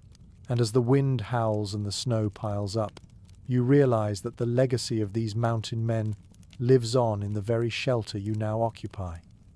The fire crackles in the hearth, the warmth wrapping around you like a comforting embrace, and you know that, for now, you are safe. Tomorrow, the work will continue. There will be more to do, more firewood to chop, more repairs to make, more challenges to face. But for tonight, you rest. The cabin stands strong, the fire burns steady, and the storm outside rages on. But inside, you are sheltered, you are warm, and you are part of the unbroken chain of survival that stretches back to the mountain men who first built these homes in the wilderness. The night stretches on, but the warmth inside your cabin remains a steadfast companion against the howling wind and the bitter cold outside. The fire, though now dimming, continues to flicker with life, sending shadows dancing across the logs that make up the walls of your home. Outside, the snow has piled high, burying the world in a thick blanket of white. It's easy to imagine what it must have been like for the mountain men who lived here before you, men who, like you, were forced to endure the long, harsh winters, constantly battling the elements with nothing but their skills and their will to survive. For the men who first built these cabins, survival was never just a matter of brute force. It was about creating a life in a place that seemed determined to take everything from them. The wilderness didn't offer kindness. It didn't provide shelter, food, or warmth. It was a place where every day was a struggle, where every decision, whether it was about hunting, trapping, or maintaining the cabin, could mean the difference between life and death. These men, isolated in the deep forests and towering mountains, learned quickly that they had to rely on their ingenuity and adaptability. The cabins they built were as much about self-sufficiency as they were about protection. They weren't just places to sleep, they were homes in every sense of the word. These men crafted their shelters with a deep understanding of the land, using materials that they gathered with their own hands. The walls, made from logs felled by axes, the roofs reinforced with stones and mud, were not just constructed for the sake of shelter, they were constructed to withstand the worst the wilderness could throw at them. The fire, the hearth, the very air inside the cabin, they all played a role in ensuring that life could continue, even in such an unforgiving place. The first winter in these cabins was always the hardest. It was the moment when the reality of living in the wilderness truly set in. The cold would press in on every side, seeping through cracks in the walls and roof, turning the cabin into a cold shell unless the fire was tended to constantly. The work of gathering firewood never stopped. The men who built these cabins knew that without a steady supply of fuel for the fire, they would be lost. So, they chopped and stacked wood, filling every nook and cranny of the cabin with logs that would burn through the long nights. But firewood wasn't the only thing that needed attention. The mountain men who lived here also had to ensure that their food would last. The fall months were spent gathering meat, drying it, smoking it, and preserving it in any way possible to ensure it would last through the harsh winter. They didn't have the luxury of fresh supplies from a market. The food they stored was all they had, and they had to be strategic in making sure it was enough to carry them through the months when hunting became a difficult task, and when the cold made it almost impossible to forage for fresh berries or roots. The men were masters of preservation, using techniques like salting, smoking, and drying to ensure that they had food to eat long after the last deer had been hunted. And yet, for all the preparation, survival was never guaranteed. The mountain men knew that they could do everything right, build the strongest cabin, gather the most firewood, preserve the best food, and still face the harshest of challenges. A roof could collapse under the weight of snow, a trap might be set incorrectly, and the weather could change in an instant. In the wilderness, there was no such thing as certainty. The men were always working, always thinking ahead, always prepared for whatever might come next. They understood that survival was a series of small victories, each one necessary to make it through the next day. But it wasn't just about physical endurance. The isolation, the loneliness of being so far from civilization was perhaps one of the greatest tests. The mountain men often spent months at a time without seeing another soul. The silence of the wilderness could be deafening. In a world where companionship was scarce, the cabin became both a sanctuary and a prison. The men often turned to their journals, writing down the events of their day, the successes and failures, the observations of the animals, the weather, and the land itself. It was their way of keeping connected, of making sense of the solitude, and finding meaning in a life lived so far removed from everything they had once known. The work never ceased. The men would wake before dawn and work until nightfall. They would hunt, chop wood, maintain their cabins, and prepare for whatever the wilderness threw at them next. It was a life of constant vigilance, where every task had to be completed, every mistake fixed, and every resource carefully managed.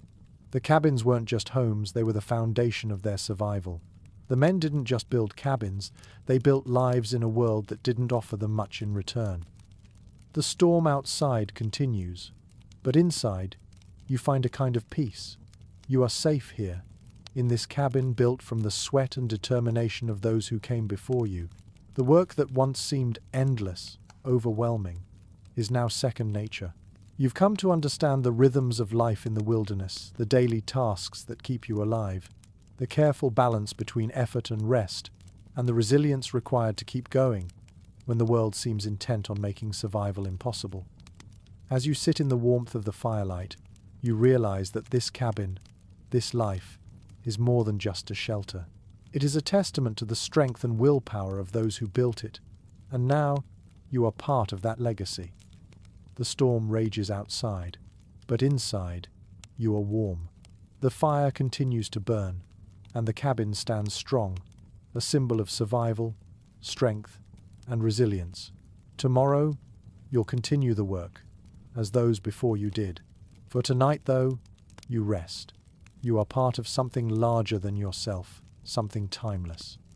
The storm's fury shows no sign of letting up, but within the walls of your cabin, the world feels far more contained, far more manageable. Outside, the wind howls and the snow piles high, but inside, you are safe, protected by the labor of those who came before you. The fire crackles gently, its warmth spreading out to every corner of the room, a reminder of the quiet resilience of the mountain men who built this shelter. You can't help but wonder what it must have been like for them during their first winter in this harsh, untamed land. The cold, the isolation, the unrelenting work, they endured it all with the quiet strength that defined their existence. As the storm rages on outside, you reflect on the complexity of their survival. It wasn't just about surviving the storms or enduring the long winters. It was about creating a space, this very cabin, where they could endure, thrive, and even find a sense of peace amid the chaos. Every inch of this cabin tells the story of their persistence, their ability to turn the wilderness into a place where they could carve out a life. One of the greatest challenges the mountain men faced was finding enough food to last through the brutal winters. Once the snow began to fall and the cold took hold of the land, hunting became much more difficult. Animals, especially larger game like deer, were harder to find, and many of the smaller creatures, like rabbits and squirrels, hibernated or became scarce. The men had to adapt, using every skill they had learned over the years to ensure they wouldn't go hungry. They set up intricate trap lines across the land, carefully placing snares and deadfalls to catch small game. Trapping was as much about patience as it was about skill, waiting for the trap to catch something, checking the lines every day, and ensuring the traps were functioning correctly. The men also relied on their knowledge of the land to provide them with food. They knew where to find edible plants, even in the dead of winter, and how to use the meat of smaller animals like beavers or birds to make do when bigger prey was elusive. The sound of snow crunching underfoot, the quiet tension of checking traps, the anticipation of finding a catch, each of these moments formed the rhythm of their survival. They knew the land intimately, understanding its cycles and its moods. And with each successful catch, they reaffirmed their connection to the land and their ability to survive on it. But even the most well-laid plans didn't guarantee success.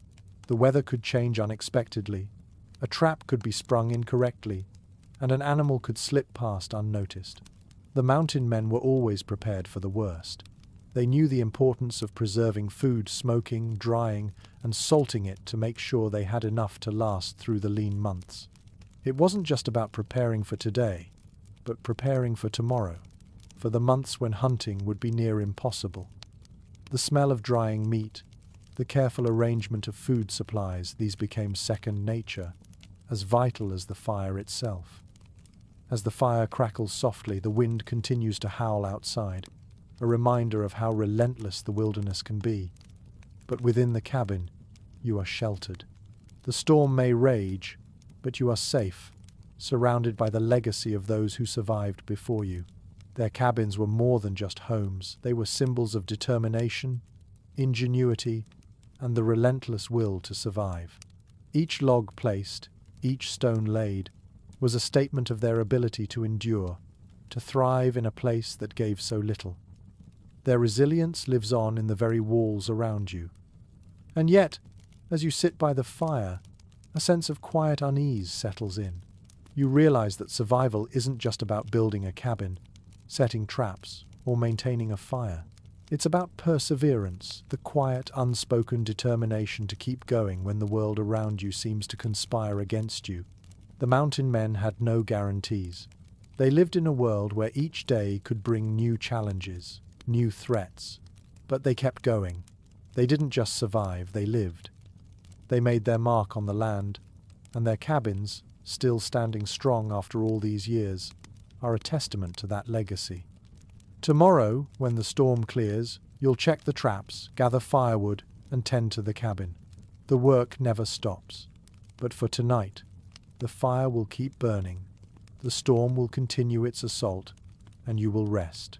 The cabin, your home, stands strong, the walls sturdy, and the fire crackling away, keeping the cold at bay. The night may be long, but inside these walls, you are safe. In the quiet moments, you feel connected to the mountain men who built this place. They too faced the storm. They too faced the cold, the isolation, and the endless work of survival. And they prevailed. The fire, the logs, the cabin, it all represents their strength, their resilience, and their ability to create life from the wilderness. As the wind howls and the snow falls, you know that you are part of that same legacy. You are safe here, in this cabin, because of the effort and strength that came before you. You are not alone. The night stretches on, the storm's fury relentless outside. The wind shrieks against the cabin, and the snow continues to fall in thick, heavy flakes, covering the world in a blanket of cold and white. But inside, there is peace. The fire, now burning low, crackles and pops, filling the room with the comforting scent of pine. The warmth radiates through the cabin, the embers glowing softly in the hearth. Here, you are sheltered, protected from the unyielding storm that rages outside. For the mountain men who lived here before you, this shelter, this cabin, was everything. It wasn't just a house, it was their fortress. It was the place where they could sleep safely, eat, work, and survive. But survival in this land didn't come easily. The wilderness was unforgiving, and every day presented new challenges. It wasn't enough to simply build a cabin and hope for the best. The mountain men had to continually maintain their homes, making sure that the walls stayed strong, the fire kept burning, and their supplies lasted until the next season. And this was just the beginning. It was the work outside, in the harsh world, that truly tested their resolve. The mountain men were masters of adaptation. They learned quickly that to survive in the wilderness, they had to constantly adjust to the changing conditions. Hunting, trapping, and foraging weren't just skills, they were ways of life. Every decision, every move they made, had to be calculated with the knowledge that failure could mean death. The land they inhabited was full of dangers, dangerous animals, unpredictable weather, and the ever-present threat of starvation. But the men didn't just face these challenges, they embraced them. They learned the rhythms of the land, the behavior of the animals, and the signs of the seasons. They became part of the landscape, moving with it, adapting to its moods and its rhythms. Hunting, of course, was one of the most crucial skills. In the beginning, it was the only way to feed themselves. The men didn't have the luxury of farms or stocked pantries. They had to be resourceful, learning to track animals, set traps, and use every part of the kill. The hunt wasn't just about getting food, it was about ensuring that they had enough to survive until the next hunt. A missed shot or a failed trap could leave them hungry for days, so every hunt had to be planned meticulously.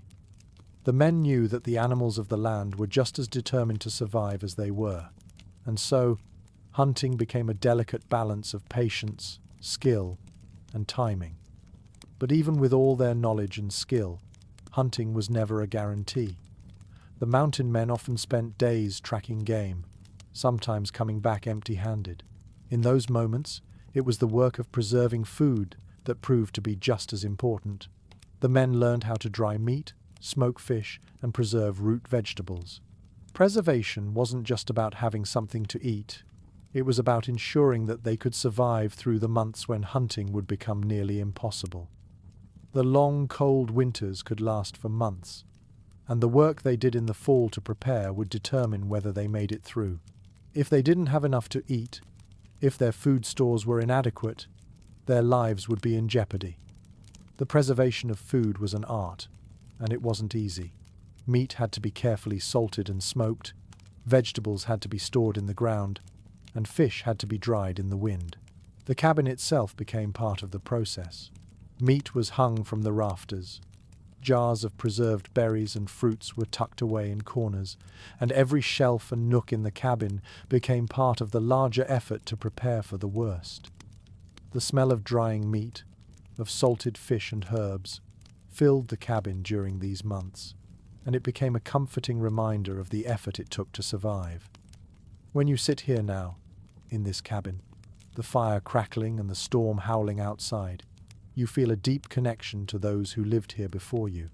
Their daily lives were filled with the constant work of survival, hunting, preserving, maintaining the cabin, and staying warm. They didn't have the luxury of convenience. Everything they needed to survive had to be earned. And though they were isolated in the wilderness, though they faced hardships that would break most people, they carried on. Their resilience was a quiet, steady force, and it's that same resilience that lives on in the cabin you now call home. In the silence of the cabin, with only the fire and the storm outside as company, you begin to appreciate the true weight of what the mountain men endured.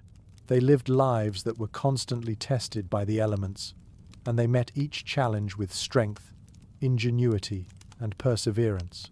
They adapted to a world that was, at times, indifferent to their struggles, and they did so without complaint. They understood that survival wasn't a matter of brute strength alone, it was about knowing the land, reading the signs, and being prepared for whatever might come.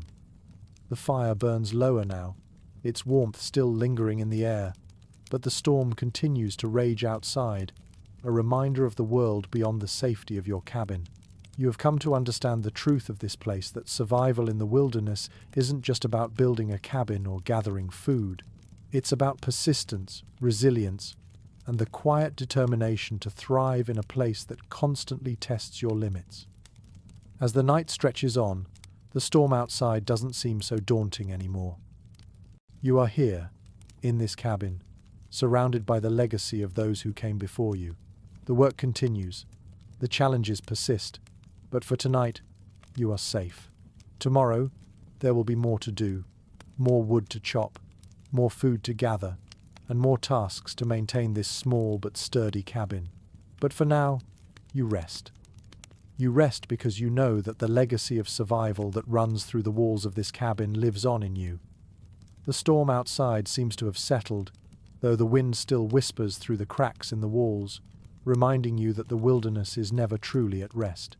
But inside your cabin, there is a stillness, a quiet that wraps around you like the warmth of the fire.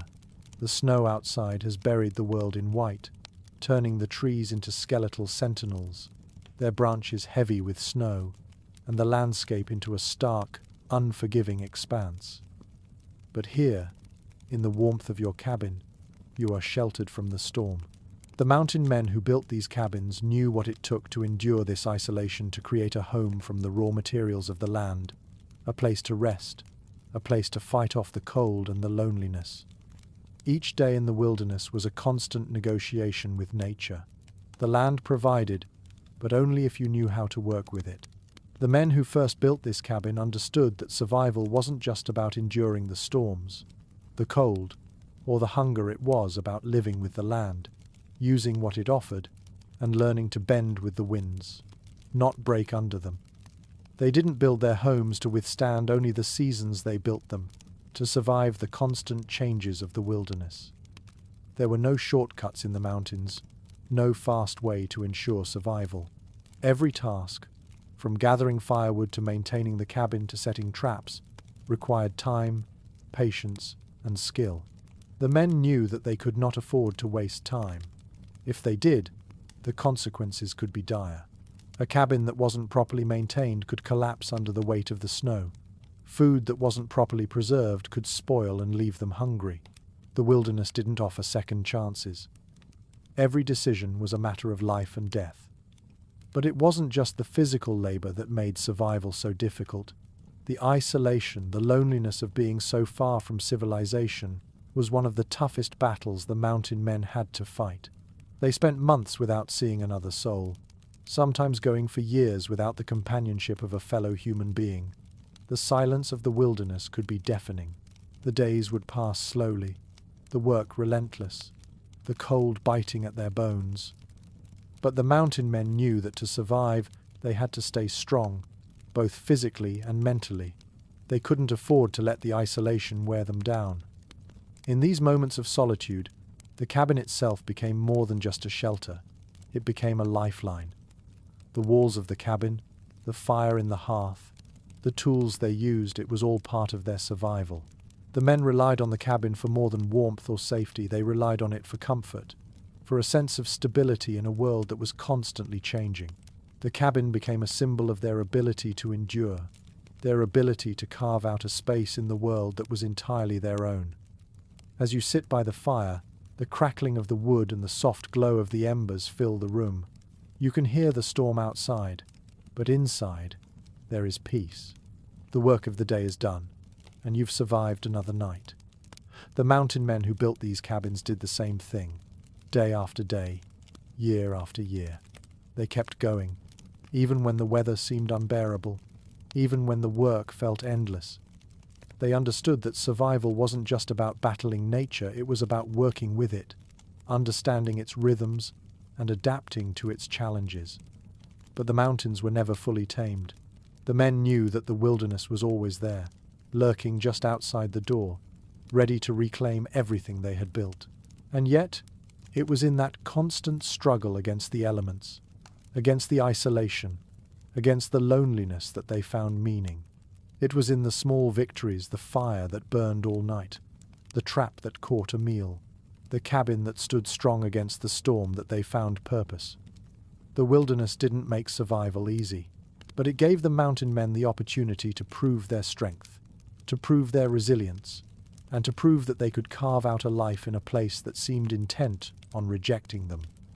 The fire in the hearth crackles louder, the last of the wood burning away into glowing embers. You can feel the warmth of the fire seep into your bones, a comfort in the otherwise cold stillness of the cabin. You think back to those early days, to the first men who settled here, and you understand something vital. Survival is not just about what you have, it's about what you do with what you're given. These men didn't have much. They had the land, they had their wits, and they had the tools they could make with their own hands. And that was enough. Outside, the wind continues to howl, but inside, you are safe. The cabin stands strong against the storm, a testament to the perseverance and resilience of those who came before you. The work will continue tomorrow. There's always more to do.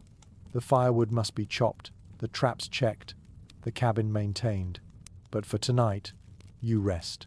The quiet of the storm outside contrasts with the steady warmth inside, and you feel the deep satisfaction of knowing that, for now, you've made it. You are part of the same legacy that these mountain men left behind, a legacy of strength, survival, and the will to endure. Tomorrow the storm will have passed, and you'll venture back out into the wilderness. But tonight, you are safe. Tonight, you rest. The storm has finally begun to ease, the howling wind now only a faint whisper as it drifts through the trees. The world outside has been transformed. What was once a chaotic swirl of snow and ice is now a quiet, frozen landscape, still and serene. The cabin, though, stands strong. The work of the past days and weeks felling trees, chopping wood, sealing gaps in the walls has paid off. You are safe here, nestled in the warmth and comfort of a place built by hands that were determined to survive, to endure, and to thrive in the wilderness. As you sit by the fire, watching the last embers burn out, you think about the mountain men who built this cabin. For them, the act of creating a shelter wasn't just about finding a place to stay, it was a way to assert control over the land. The wilderness may have been harsh and unyielding, but they carved a space for themselves in it. The cabin wasn't just a refuge, it was a statement of their resilience, their ability to adapt, and their deep connection to the land they called home. But building the cabin was just the beginning. The true challenge lay in maintaining it, and more importantly, maintaining their place in the wilderness. The world outside the cabin was unpredictable, always shifting with the weather, the seasons, and the demands of the land itself. And the men who built these homes knew that the real test of survival wasn't just in the construction of the shelter, it was in the constant vigilance required to keep it standing, to keep it functional, and to keep themselves alive. One of the most vital aspects of maintaining a cabin in the wilderness was managing the fire. The fire wasn't just for warmth, it was the heart of the cabin. It provided heat, light, and a way to cook food. The mountain men understood that without a fire, survival was impossible. The cold in the mountains could freeze a man in hours, and without fire, the cabin would be nothing more than a cold, empty shell. The fire had to be tended to constantly, day and night. There were no rest days when it came to the fire. Each log added to the hearth was a lifeline, ensuring that the men could keep the cold at bay, if only for a little longer. The challenge, however, wasn't just in keeping the fire burning, it was in the fuel. The men had to gather wood constantly, chopping and stacking it to ensure they had enough to last through the long winters. They worked tirelessly, knowing that each log they split and stacked would mean another night of warmth, another day of survival. The work of chopping wood never stopped. The men would wake before the sun rose, heading out into the cold to find more fallen trees, to cut the wood and haul it back to the cabin. They knew that the effort was never ending, but it was the price they had to pay to stay alive. But even with all the wood they could gather, the fire alone wasn't enough to ensure survival. They had to be resourceful in every way. Every part of the animal they hunted was used: its meat for food, its fur for warmth, and its bones for tools. The mountain men knew how to turn every resource into something useful. The wilderness didn't give freely, it only gave what was earned, and the men earned it with every hour of sweat, every moment of toil. The work was never easy, but it was necessary. Each task, whether it was hunting, foraging, building, or maintaining the cabin, was a piece of the larger puzzle of survival. The food they gathered, whether it was from hunting, trapping, or foraging, had to be carefully preserved. The mountain men didn't have the luxury of fresh food year-round. They had to learn how to dry, smoke, salt, and store food in ways that would last until the next hunting season. The smell of dried meat, of herbs curing in the cold air, became as familiar as the scent of the wood burning in the fire. Preserving food was as much about survival as the actual hunting or gathering. It was a necessary skill that allowed them to outlast the lean months of winter when food became scarce. You imagine the rhythm of their lives, the slow, steady work that went into every part of their existence. The way they would wake with the first light of dawn, tend to the fire, check the traps, and begin the day's work. Each action had a purpose. There were no wasted hours, no idle time. Every task was part of the larger effort to survive, to ensure that the cabin remained a safe haven amidst the wilderness. The work was hard, the isolation heavy, but the mountain men had found a way to endure. They had created something of their own in a world that didn't offer much, and in that they found peace. As you sit in the quiet of your own cabin, the fire now reduced to a soft glow, you feel that same connection to the men who came before you. The solitude may be overwhelming at times, but it's also a kind of peace. You have carved out a place in the world, just as they did. You have built your own shelter, tended your fire, and prepared for the challenges ahead. The wilderness is still wild, still unpredictable, but inside these walls, you are safe. Tomorrow, the work will continue. The tasks never stop, the weather never remains predictable, and survival requires constant vigilance. But tonight, as the last embers of the fire fade away, you know you've done your part. The storm outside has passed, and tomorrow will bring new challenges, new tasks to complete. But for now, you are at peace. The cabin, your refuge, stands strong. You have endured. You are part of the legacy of those who built this home, and their resilience lives on in you. The morning breaks quietly, the storm's fury having finally subsided, leaving behind a peaceful landscape blanketed in white. The sun, though weak, peeks through the thick cloud cover, casting a soft, pale light over the snow-covered ground. The world outside is still and silent, as if it too is taking a breath after the storm.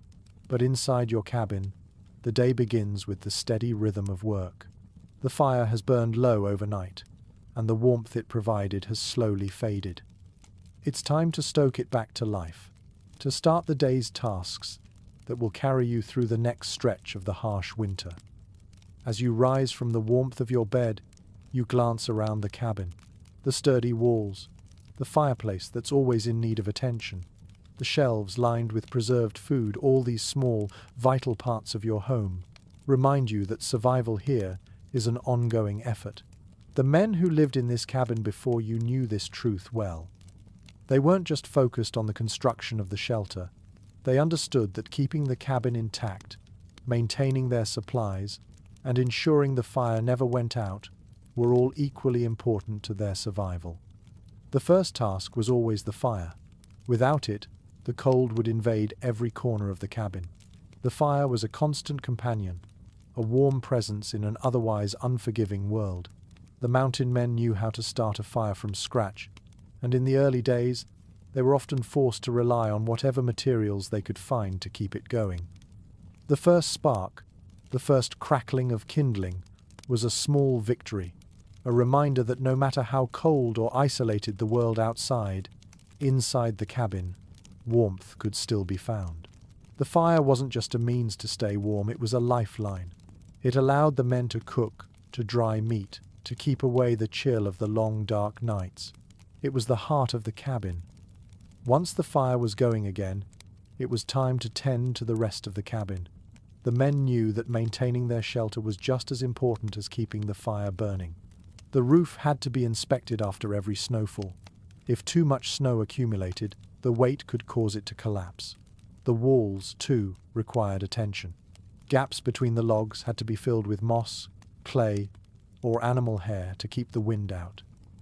Even the smallest draft could turn the cabin into an icy tomb. The mountain men were constantly at work, inspecting, sealing, and ensuring that every part of the cabin was up to the challenge of the next storm. They had no choice but to stay vigilant. Outside, the world was still frozen, covered in snow. The air was crisp and cold, but there was something peaceful about it.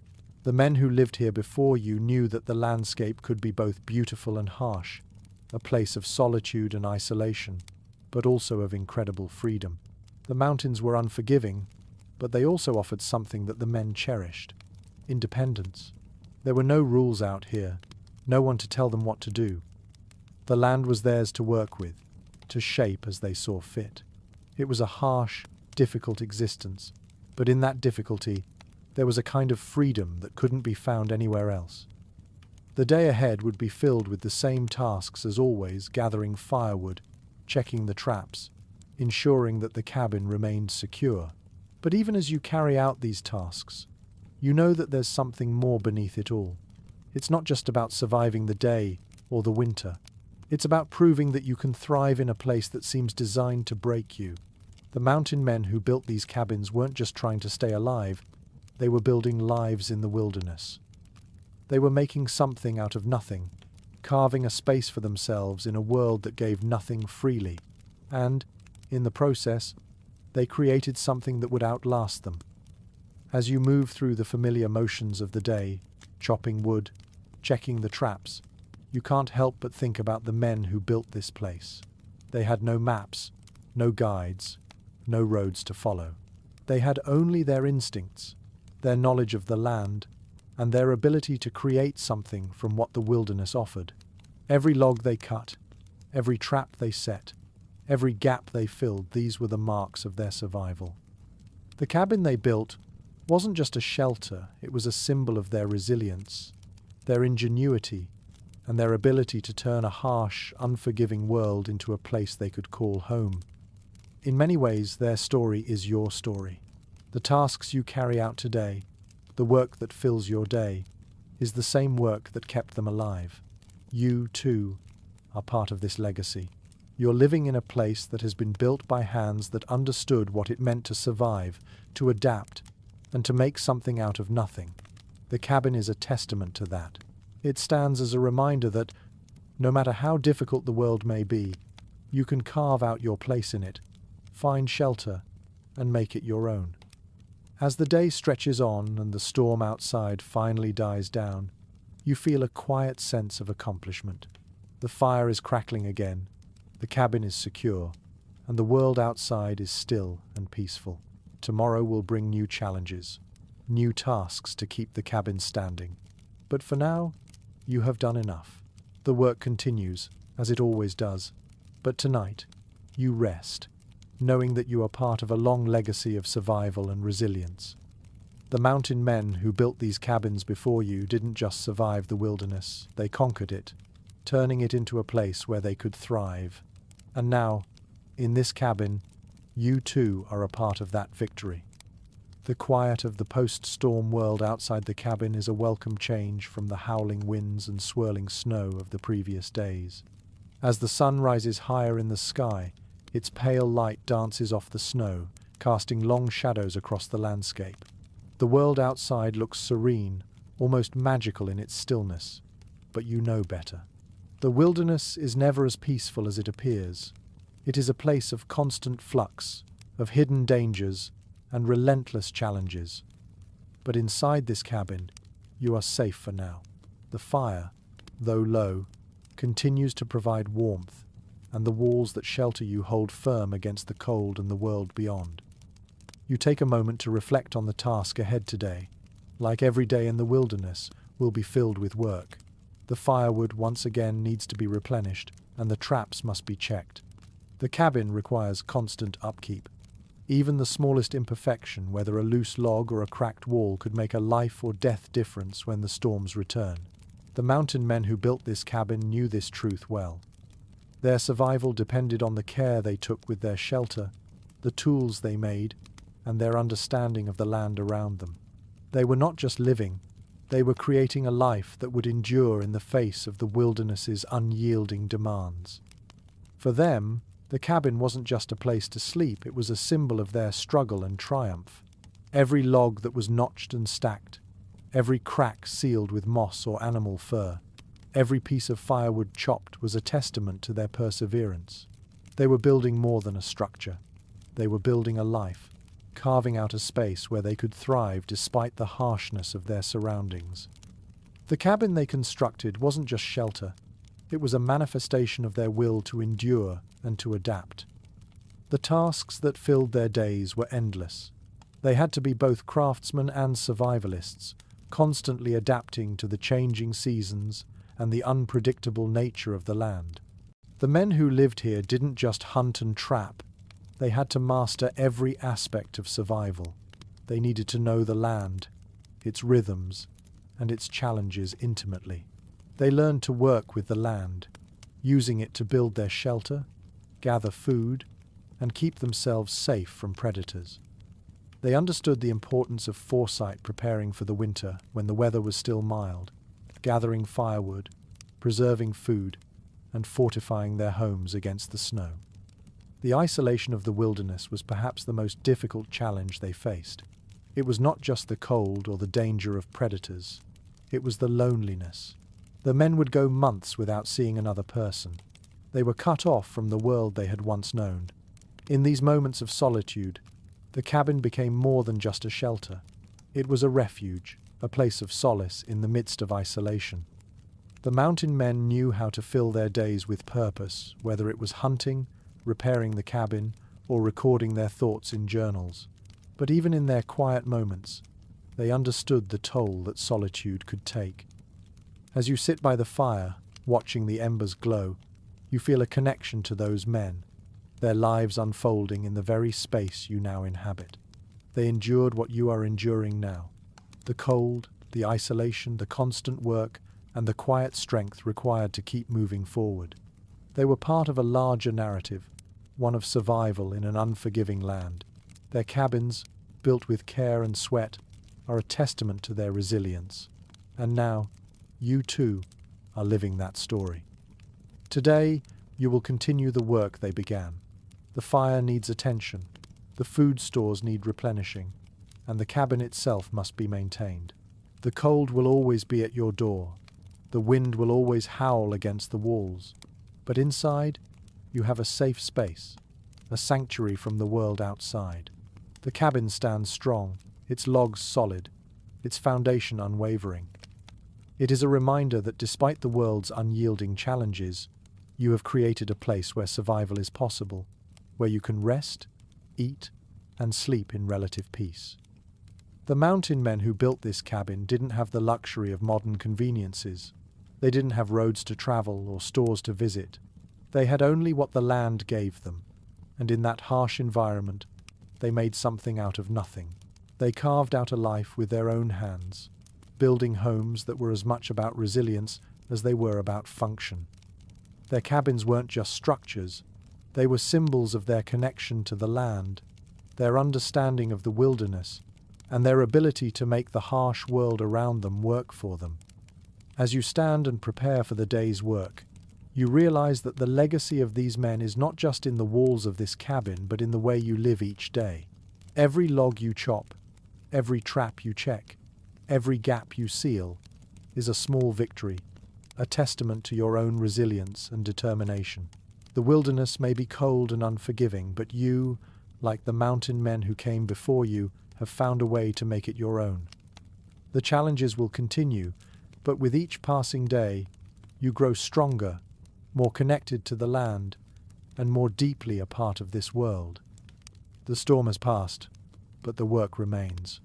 As you step outside and feel the crisp air against your face, you understand that survival isn't just about enduring the harshness of the wilderness, it's about thriving in it. And with each task, each challenge, each small victory, you're becoming a part of the enduring spirit of the mountain men. The sun now sits low in the sky, casting long shadows across the snow-covered landscape outside your cabin.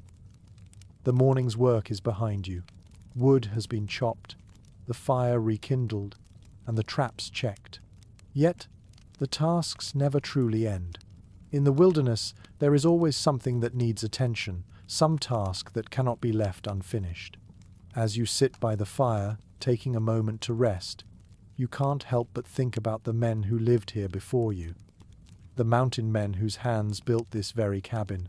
They too must have spent hours tending to the smallest details, ensuring that their lives would continue in this rugged place.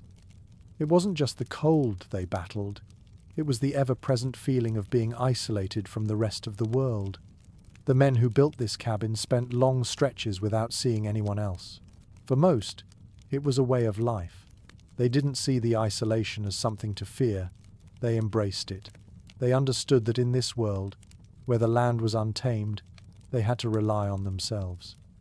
The cabin was their safe haven, but it was also their fortress, their only refuge from the brutal elements outside. But the solitude wasn't always comforting. The mountain men lived in a world where survival wasn't just about strength, it was about patience and resourcefulness. The smallest mistake, the most minor oversight, could be the difference between life and death. They didn't have the luxury of convenience. The cabins they built were essential to their survival. They needed to be strong, airtight, and able to withstand the worst the wilderness had to offer. Each log that was placed, each stone set, had to be perfect. No gaps, no cracks. Not a single detail could be overlooked. And yet, as demanding as the physical labor was, the mental toll of isolation could be just as great. To be so far from civilization, so far from any kind of community, could wear down even the strongest man. But the mountain men knew that their survival depended on their ability to manage both their physical and mental well-being. They learned to find solace in the land itself.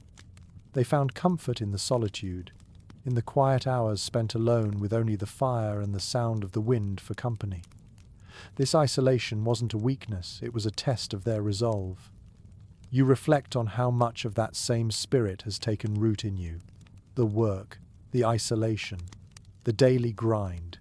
It all feels like part of a larger story, one that connects you to those who lived here before.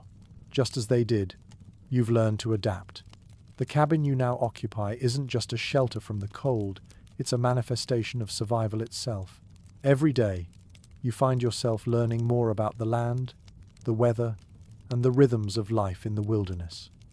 You've begun to understand the cycles, the quiet before the storm, the calm after it passes, and the ways in which the land both challenges and nurtures you. The work that once felt endless is now familiar. The fire, the food, the cabin, each task is a part of a larger pattern, a rhythm that has become second nature.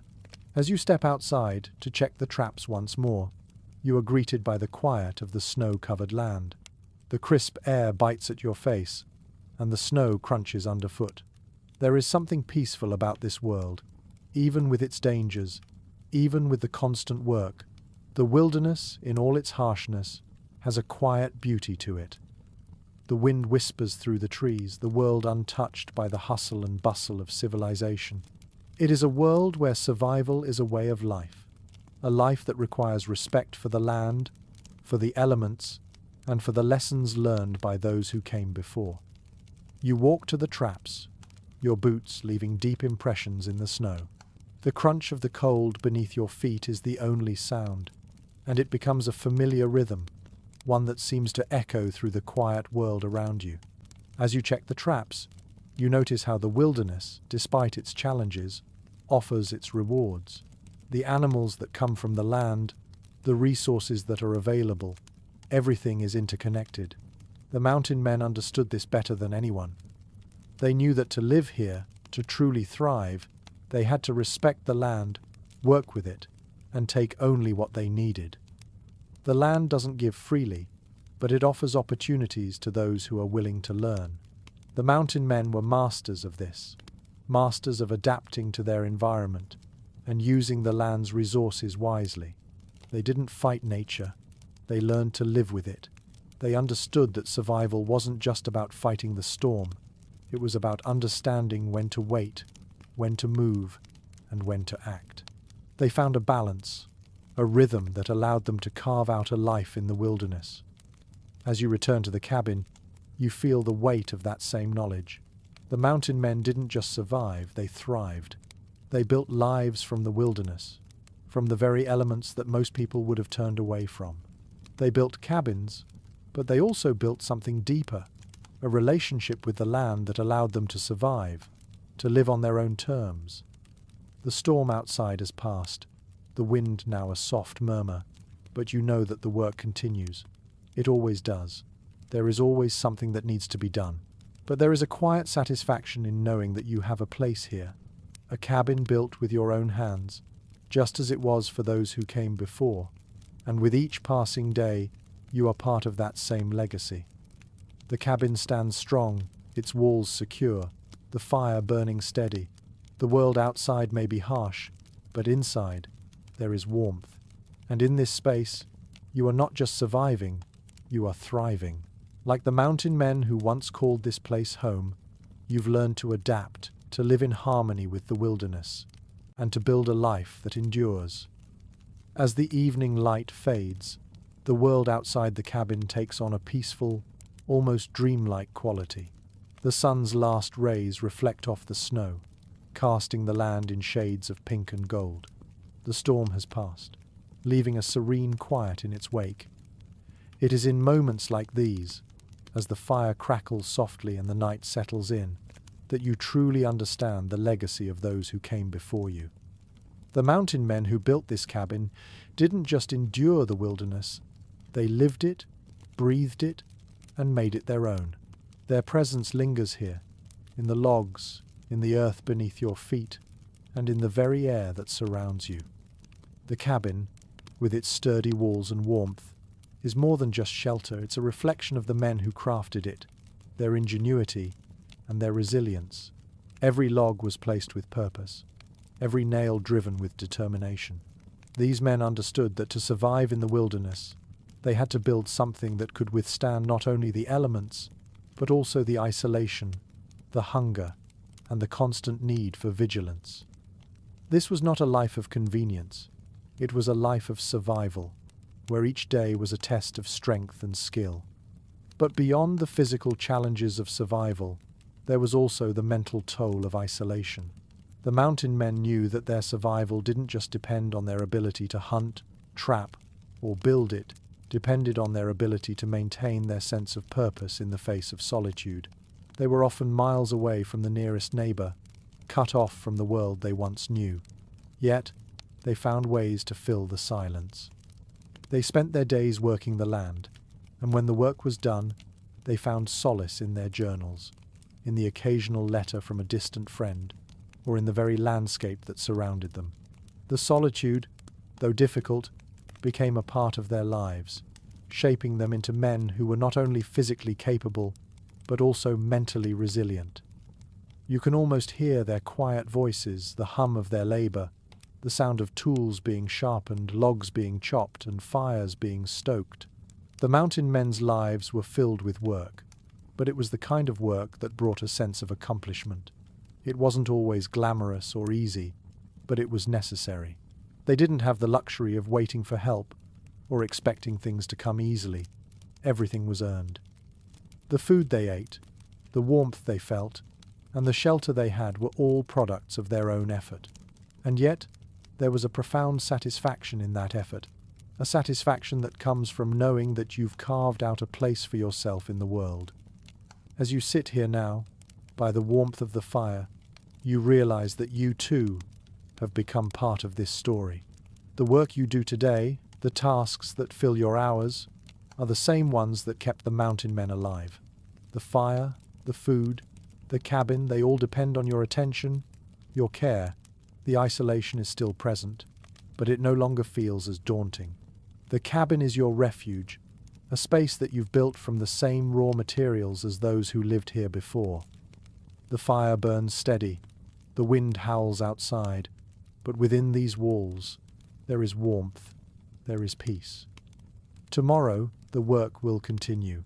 You will gather more firewood, check the traps, and make sure the cabin remains strong against whatever the wilderness throws your way. But for tonight, you rest. The storm has passed, and the quiet of the wilderness settles around you like a blanket. You are part of this land, just as those who came before you were. You have learned to live with the wilderness, not against it, and in doing so you have created something that endures.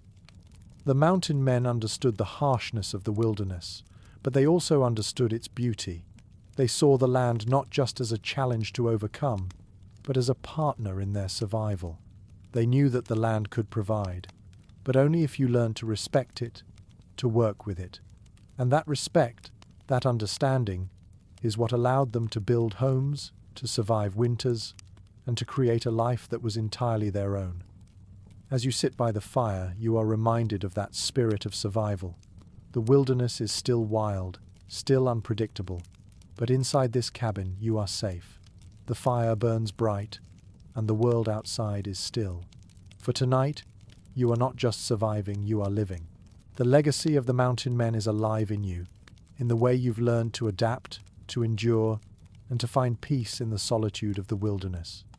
Tomorrow, the work will continue, but for now, you rest, knowing that you are part of a story that has been told for generations.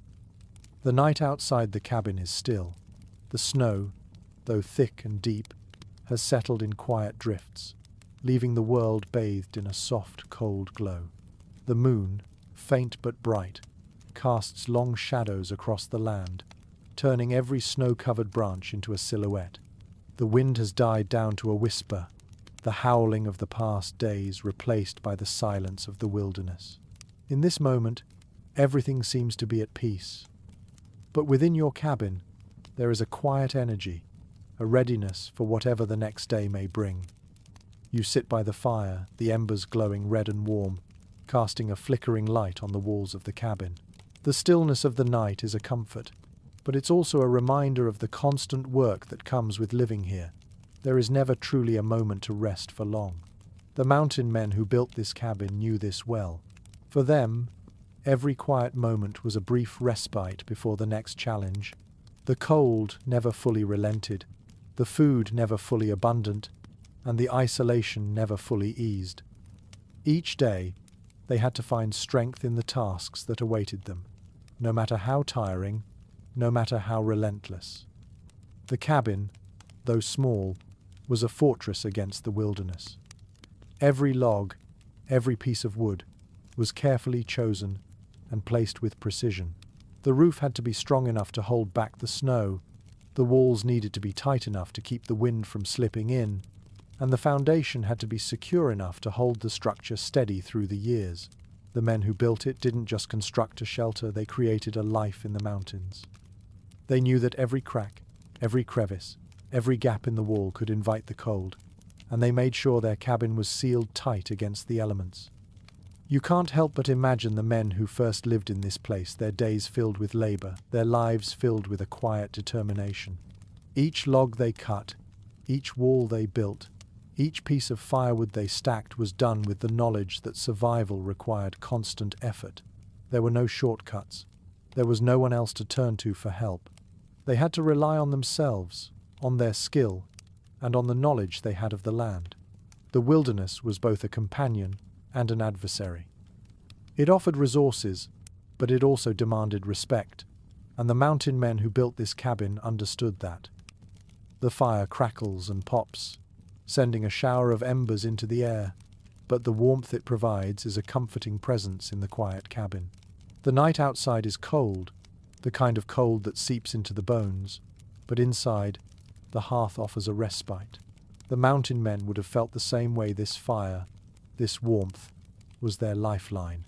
It was what kept the frost at bay, what allowed them to cook, to dry their clothes, to stay alive. The fire wasn't just a source of heat. It was the pulse of their cabin, the thing that allowed them to survive. The storm may have passed, but the wilderness is never truly still.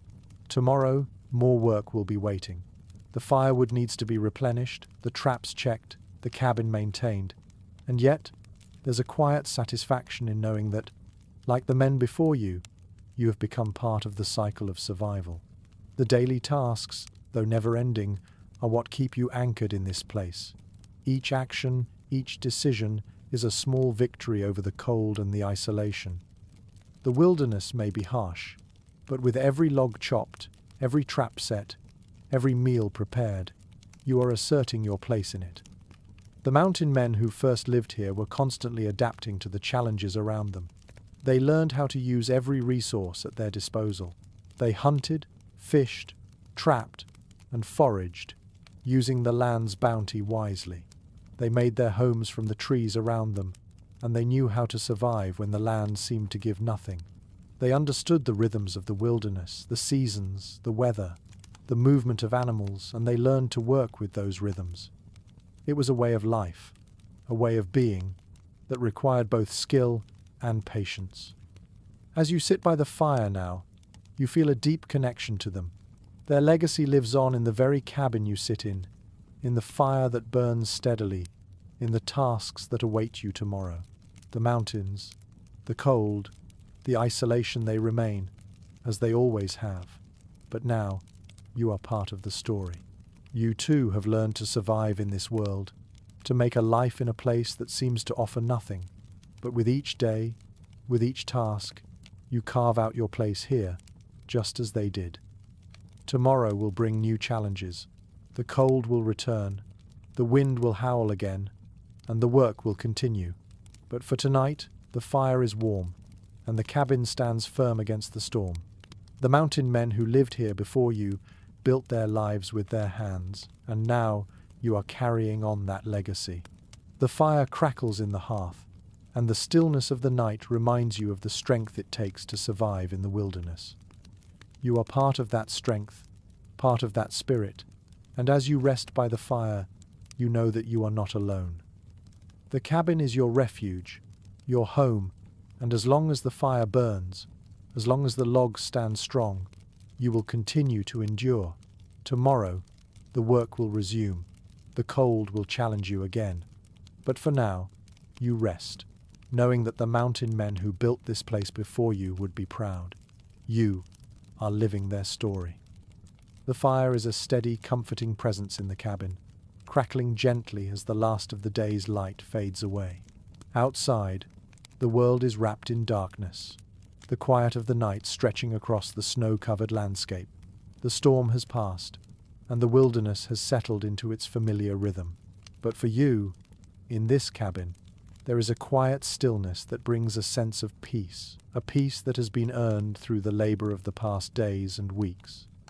The men who once lived here, who built these walls and carved out a life from the rugged land, would have known this same feeling, the calm that follows a day's work, the knowledge that you've done what needed to be done, and that you've made it through another day in this vast, untamed world.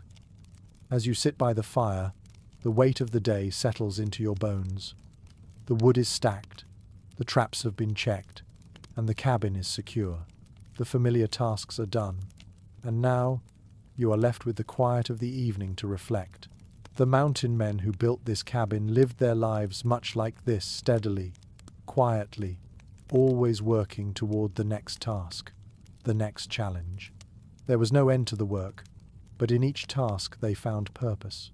They didn't seek comfort or luxury. They sought survival, and they built their homes with the understanding that every part of their shelter had to contribute to that goal. The isolation they faced wasn't just physical, it was emotional too. To be so far removed from civilization, to live in such a remote place, meant that they had to rely on themselves for everything. There were no neighbors to rely on, no community to share burdens with. They were alone with the land, and they had to learn to find strength in that solitude. The cabin, though small and humble, was a place of refuge, a space that offered both safety and peace, even amidst the harshness of the surrounding wilderness. You can almost hear their footsteps echo in the cabin, the sounds of men working, living, and surviving in the same space you now occupy. The wind outside might howl, the cold might press against the walls, but inside, they found warmth not just in the fire, but in the work itself. Each log split, each meal prepared, each piece of the cabin maintained, it all played a part in their survival. They didn't just survive the land, they lived with it, used it, and found ways to thrive in its embrace. And so, as you sit here now, wrapped in the warmth of the fire, you can feel the weight of their legacy. The fire burns low, but it still provides a steady glow, a reminder of the effort that goes into survival. The wilderness hasn't softened, and the work is never truly done. But you, too, have learned what they knew, that survival is about more than just existing. It's about making a life, building something that lasts, and finding a sense of peace even in the quiet solitude of the wilderness. The tasks for tomorrow are already forming in your mind. The firewood will need to be replenished, the traps will need to be checked again, and the cabin will need constant care. But for tonight, you rest. The work is done, the fire is steady, and the cabin stands firm against the cold. Outside, the wilderness waits, as it always does, but inside, you are sheltered. The mountain men who built this cabin didn't have the luxury of resting for long, but they knew that the moments of peace were just as important as the moments of work. They were part of the cycle of survival, just as you are now. Tomorrow, the storms may return, and the cold will once again test the strength of your cabin. But tonight, as the fire flickers and the wind whispers outside, you are part of something larger, something timeless. You are living in the footsteps of those who carved out a life here, who made their mark on the land, and who endured against all odds. And with each day, you add your own mark to that legacy.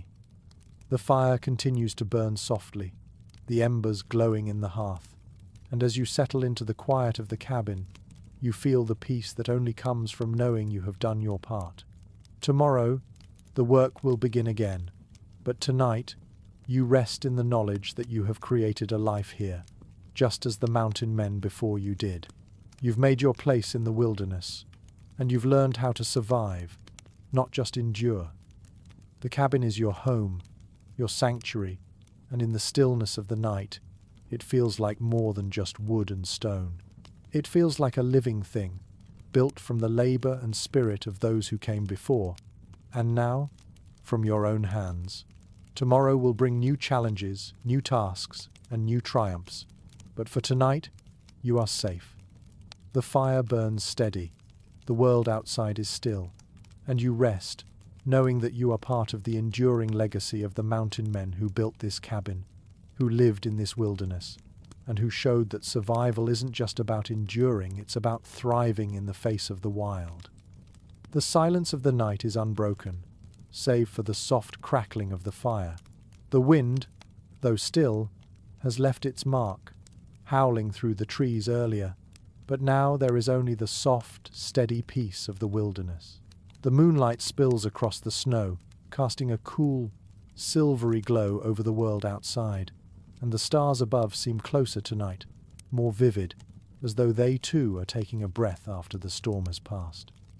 The air is sharp, crisp and clear, but inside the cabin you are sheltered, wrapped in warmth both from the fire and the work of those who came before. The cabin stands as a quiet testament to the mountain men who built it, their hands, their labor, their sweat.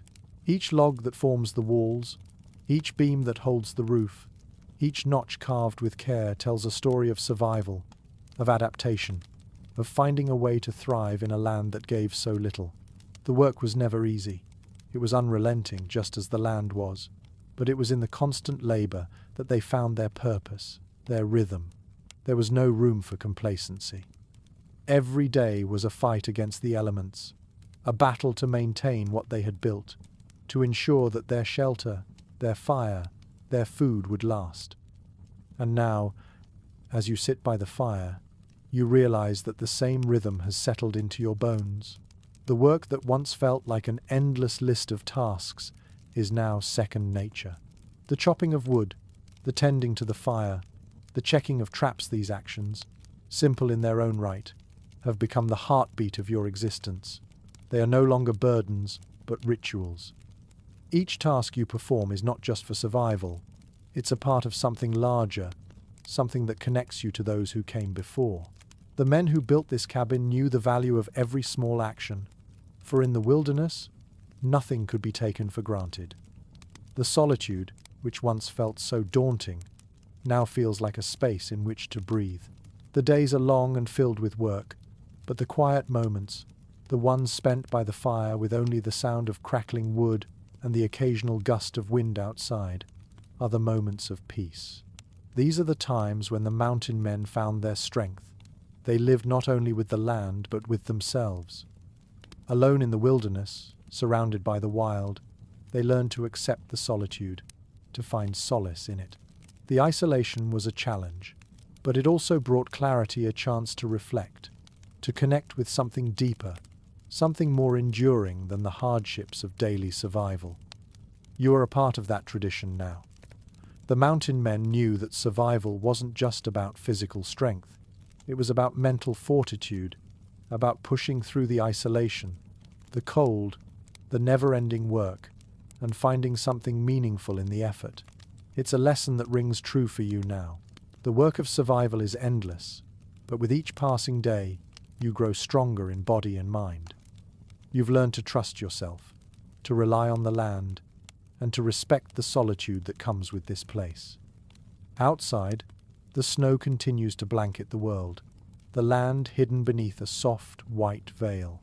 The wilderness remains as it always has been, untamed, vast, and indifferent. Yet, within these walls, you have created a small, enduring haven. The cabin is a fortress, but it is more than that. It is a reflection of the resilience of those who built it, and a testament to your own strength. You are not just surviving in this land, you are living in it, carving out your own space in the wilderness. And like the men who came before, you are learning to thrive here, in the quiet, in the solitude, and in the work that fills each day. Tomorrow, there will be more work.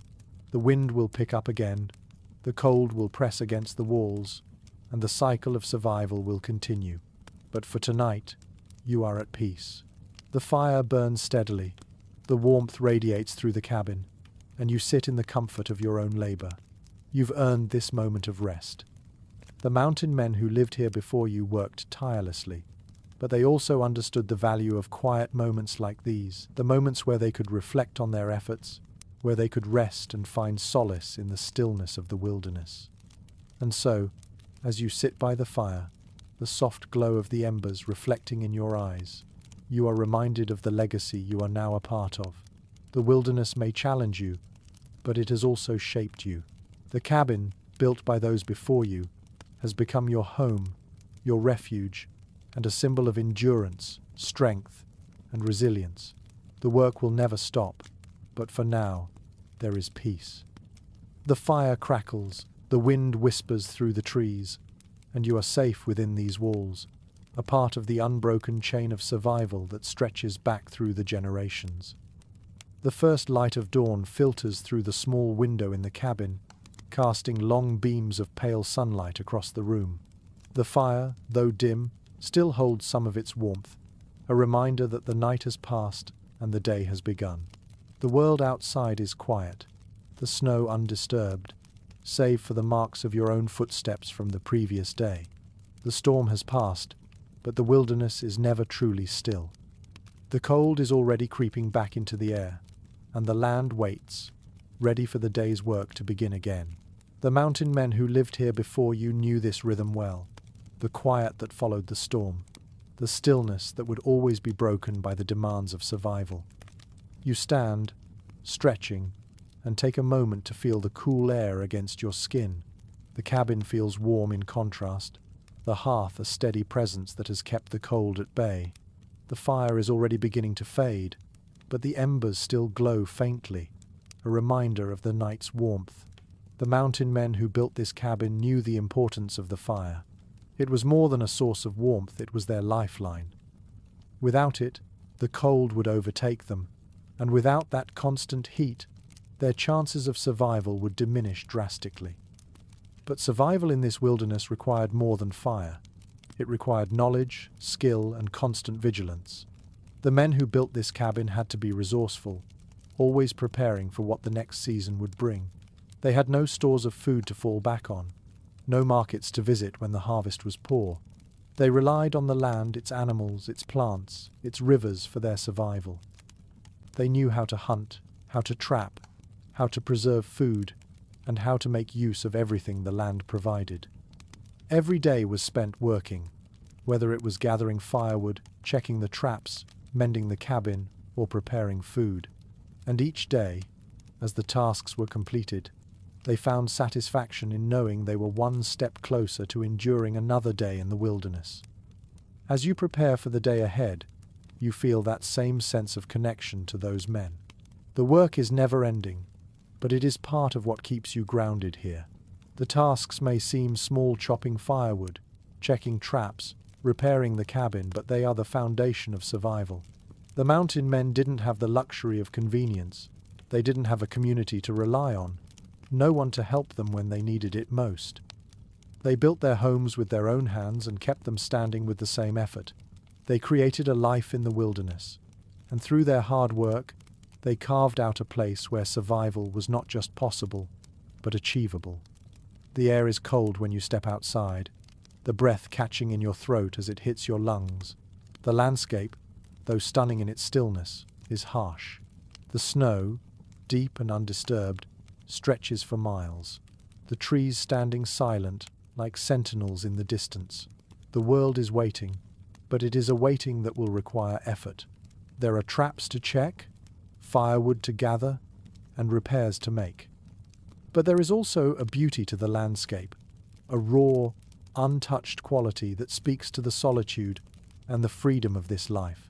The mountain men who once lived here saw this beauty, but they also understood the danger it held. The wilderness could be unforgiving, but with every day of work, they forged a connection with the land, learning its rhythms, respecting its power, and using it to survive. As you make your way to the traps, the crisp sound of snow underfoot is the only sound that breaks the silence. Each step, though simple, feels significant, as though you are becoming a part of the land, as though each footfall is a mark of your presence in a place where few dared to live. The traps, carefully set, stand as reminders of the mountain men's ability to adapt. They relied on these traps to catch smaller game when larger animals were scarce. The land may have been harsh, but the men learned how to work with it, how to use its resources to feed and sustain them. The work of checking the traps is as familiar as the morning routine. The cold, the silence, the steady rhythm of the task, it all feels like a continuation of something that's always been. The mountain men who lived here were never really alone. They were part of a community, bound by the land and the tasks they shared. The traps, like the cabin, were a part of the way they lived. They weren't just about catching food. They were about creating a life that depended on the land, the seasons, and the ability to adapt. After the traps are checked and the firewood gathered, you return to the cabin, feeling the weight of the day's work, but also the quiet satisfaction that comes with it.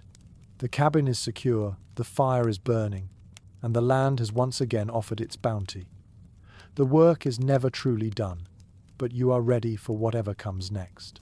The legacy of the mountain men lives on in this cabin, in the tasks that fill your day, and in the way you've learned to live with the wilderness. They understood the importance of each moment, of each task, of each piece of the puzzle that made up survival.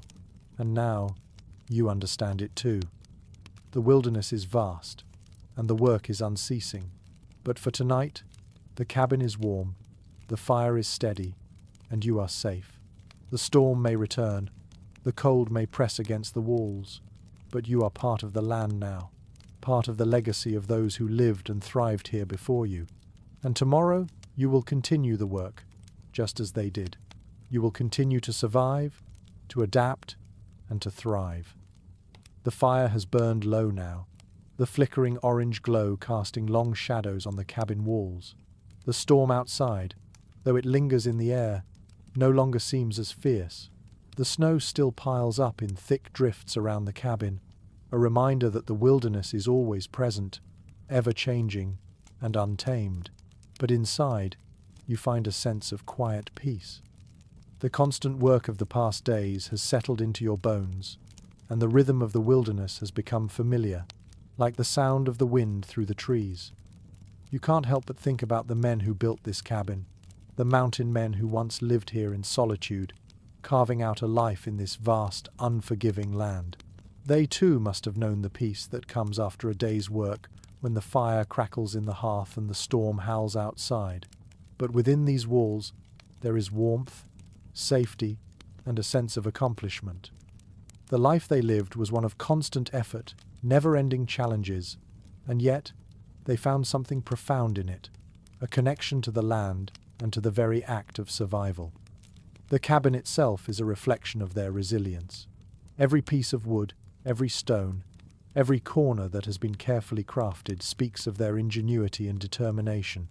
The walls are strong, the roof solid, and the hearth, though now dim, has always been a symbol of their fight against the cold. It wasn't just about building a shelter, it was about building a place that could stand the test of time, a place where they could endure, and they did. They endured not just because of their physical strength, but because of their mental fortitude, their ability to adapt to the constant demands of the wilderness. As you sit by the fire, you reflect on how much of their spirit has become part of you.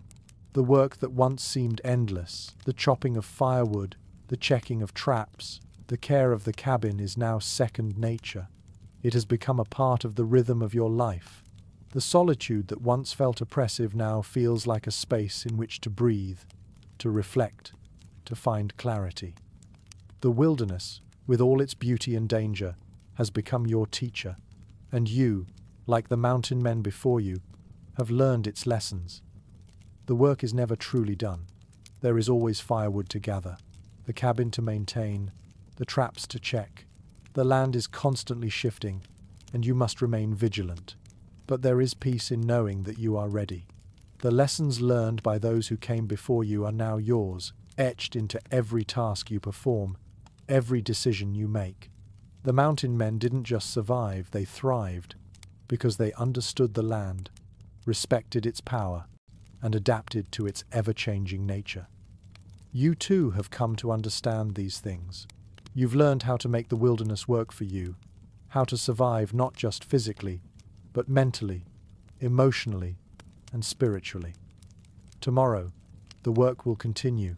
The cold will press against the cabin, the wind will howl, and the tasks of survival will remain.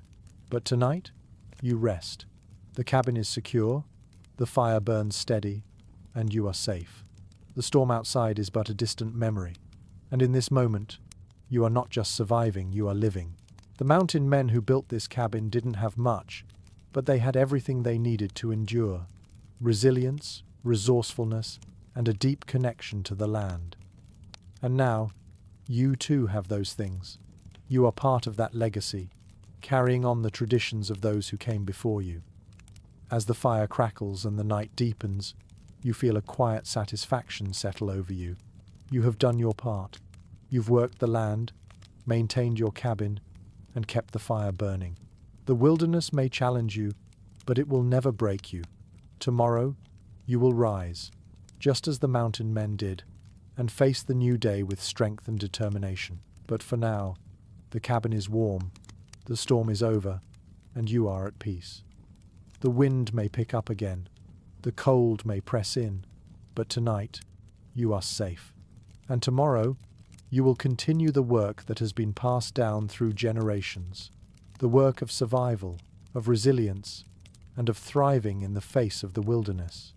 The legacy of the mountain men lives on in you, and with each passing day it becomes more and more a part of who you are. The wind, once fierce and unrelenting, has quieted to a soft, almost imperceptible murmur as you wake the next morning. The world outside your cabin is a breathtaking sight. Crystal clear skies stretch endlessly above, the sun casting long, gentle shadows over the snowy landscape. The storm has passed, leaving behind a pristine layer of snow that sparkles in the early light. The wilderness, which was once harsh and unforgiving, now appears serene and still, offering a brief respite before the next challenge arises. The tasks of the day lie ahead, as they always do.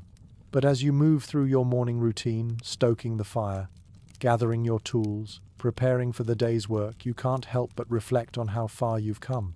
The cabin, once a new, unfamiliar place, now feels like an extension of yourself.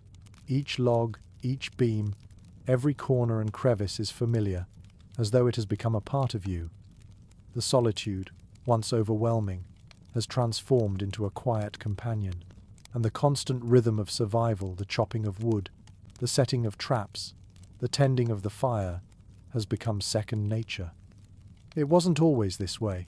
The first days in this wilderness, when you first arrived, must have felt like a constant battle. The wind, the cold, the isolation, everything was a challenge. But with each passing day, you learned. You learned the language of the land, the way the wind shifts before a storm, the way animals move when they know winter is coming. You learned to respect the wilderness, to listen to it, and in turn, it taught you how to survive. You've become part of this land, just as the mountain men who built this cabin did. The fire crackles gently as you stoke it, the warmth pushing back against the chill of the morning. It is a simple task, but it is the heart of your existence here. Without the fire, the cabin would be nothing more than a shelter from the wind, and you would be nothing more than cold and vulnerable. The mountain men who lived here before you knew this truth well. They didn't just build a shelter, they built a life, and the fire was central to that life. It was the hearth around which everything revolved, the warmth it provided, the light it gave, the meals it cooked. It was the symbol of their ability to endure in a world that gave little and demanded much. As you gather firewood from the pile stacked near the cabin, you pause for a moment to take in the silence of the land. The snow stretches out before you, untouched, like a vast blank canvas. The cold is sharp, biting at your skin, but it is a familiar cold. It is the cold that the mountain men knew well. They felt it in their bones, the way the air changes with each passing season. They had to live with it, adapt to it, or be overwhelmed by it. And they did, in their own quiet way. They made homes from the trees and the land, relying on their wits, their skill, and their sheer determination to survive. Every day in the wilderness is a challenge, but it's also an opportunity. The mountain men knew that survival wasn't just about enduring the hardships, it was about adapting, learning, and becoming part of the land itself. They built homes, yes, but more than that, they built relationships with the wilderness. They worked with the land, not against it. They found ways to make the most of what was given to them, and in doing so, they learned to live not just with the land, but because of it. Now, as you make your way back to the cabin, firewood in hand, you feel that same connection to the land. You've learnt its rhythms. You've become part of its quiet pulse. The cabin is your home, and just like the mountain men before you, you've carved a place for yourself in a world that is wild and untamed. But it's not just about survival. It's about living, finding moments of peace, of quiet satisfaction, even in the midst of the hard work that fills each day. The sun is climbing higher now, and the world around you seems to breathe, coming alive again after the storm. The wilderness, while harsh, is full of beauty. The trees, weighed down by snow, glisten in the light. The air is crisp and fresh, and the world feels open, vast, and full of possibility. The mountain men who built this cabin didn't just survive. They lived with the land, respected it, and became a part of it. Their cabins, like yours, are symbols of endurance, of the quiet strength that it takes to live in a place that demands so much. As you sit by the fire later, your work done for the day, you understand that the legacy of the mountain men is not just in the cabin or the tasks they performed. It's in the way they adapted to the world around them, finding strength not just in the physical work, but in their ability to understand the land, to move with its rhythms, and to live alongside it. You too are living in that legacy, learning to survive, to adapt, and to thrive in the wilderness. Tomorrow will bring new challenges. The work never ends. But for tonight, the fire burns steady, the cabin is warm, and the land outside is quiet. The wilderness remains unchanged, but you have changed. You have become part of it, just as those who came before you did. You found a home here, and in the quiet peace that comes with a day's work, you know that you are, at last, truly a part of this land. The fire has begun to dim, the last of its embers glowing softly in the hearth as the night settles in. The storm has passed, leaving behind a world of stillness, untouched by human hands. The snow outside sparkles faintly under the pale light of the moon, the wilderness now quiet, serene, and full of a kind of peaceful resolve. The air is still cold, crisp, but the cabin is warm, and here, inside these walls, you are once again reminded of the labor that has gone into making this place your home. As the last light from the fire fades, you pull your blanket tighter around you, the warmth of it cocooning you against the evening chill. Outside, the world is wild, cold, and beautiful in its quiet isolation. Inside, there is a different kind of beauty, a beauty born of the effort, the determination, and the resilience of those who came before you. The mountain men who lived here were men of action, always working, always moving forward, always adapting to the demands of the land. They didn't just survive, they lived with purpose. And now, you too have learned to live with purpose, moving through the days with the same quiet strength that those men once possessed. You think of the cabin again, of the work it took to build it and maintain it, the logs, the stones, the roof that kept the snow out, the fire that kept the cold at bay. It wasn't just about survival. It was about creating a space to thrive, even in a place that gave so little in return. Every log stacked, every beam placed, every crevice sealed was a symbol of the mountain men's commitment to their survival. And now that same commitment is yours. The work is never truly finished, but it's that work, the chopping, the gathering, the tending, that makes this cabin a home. The men who lived here before you knew that the land would never give anything for free. It required constant effort, constant attention. The wilderness could not be tamed, it could only be worked with, understood, respected. They learned how to live in harmony with the land, not as masters of it, but as partners.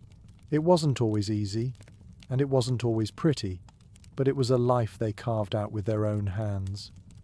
Their legacy lives on, not just in the walls of this cabin, but in the way you live each day.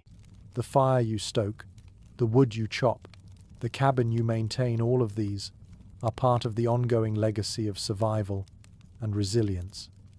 Tonight, as the wind whispers through the trees and the fire slowly burns out, you feel connected to the men who built this place. You share their determination, their resilience, and their quiet resolve.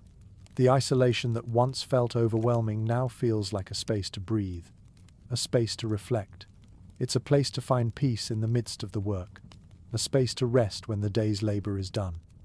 It's easy to forget how much effort goes into creating this peace, how much work, how many hours spent building, maintaining, adapting, but tonight, as you sit by the fading fire, you remember.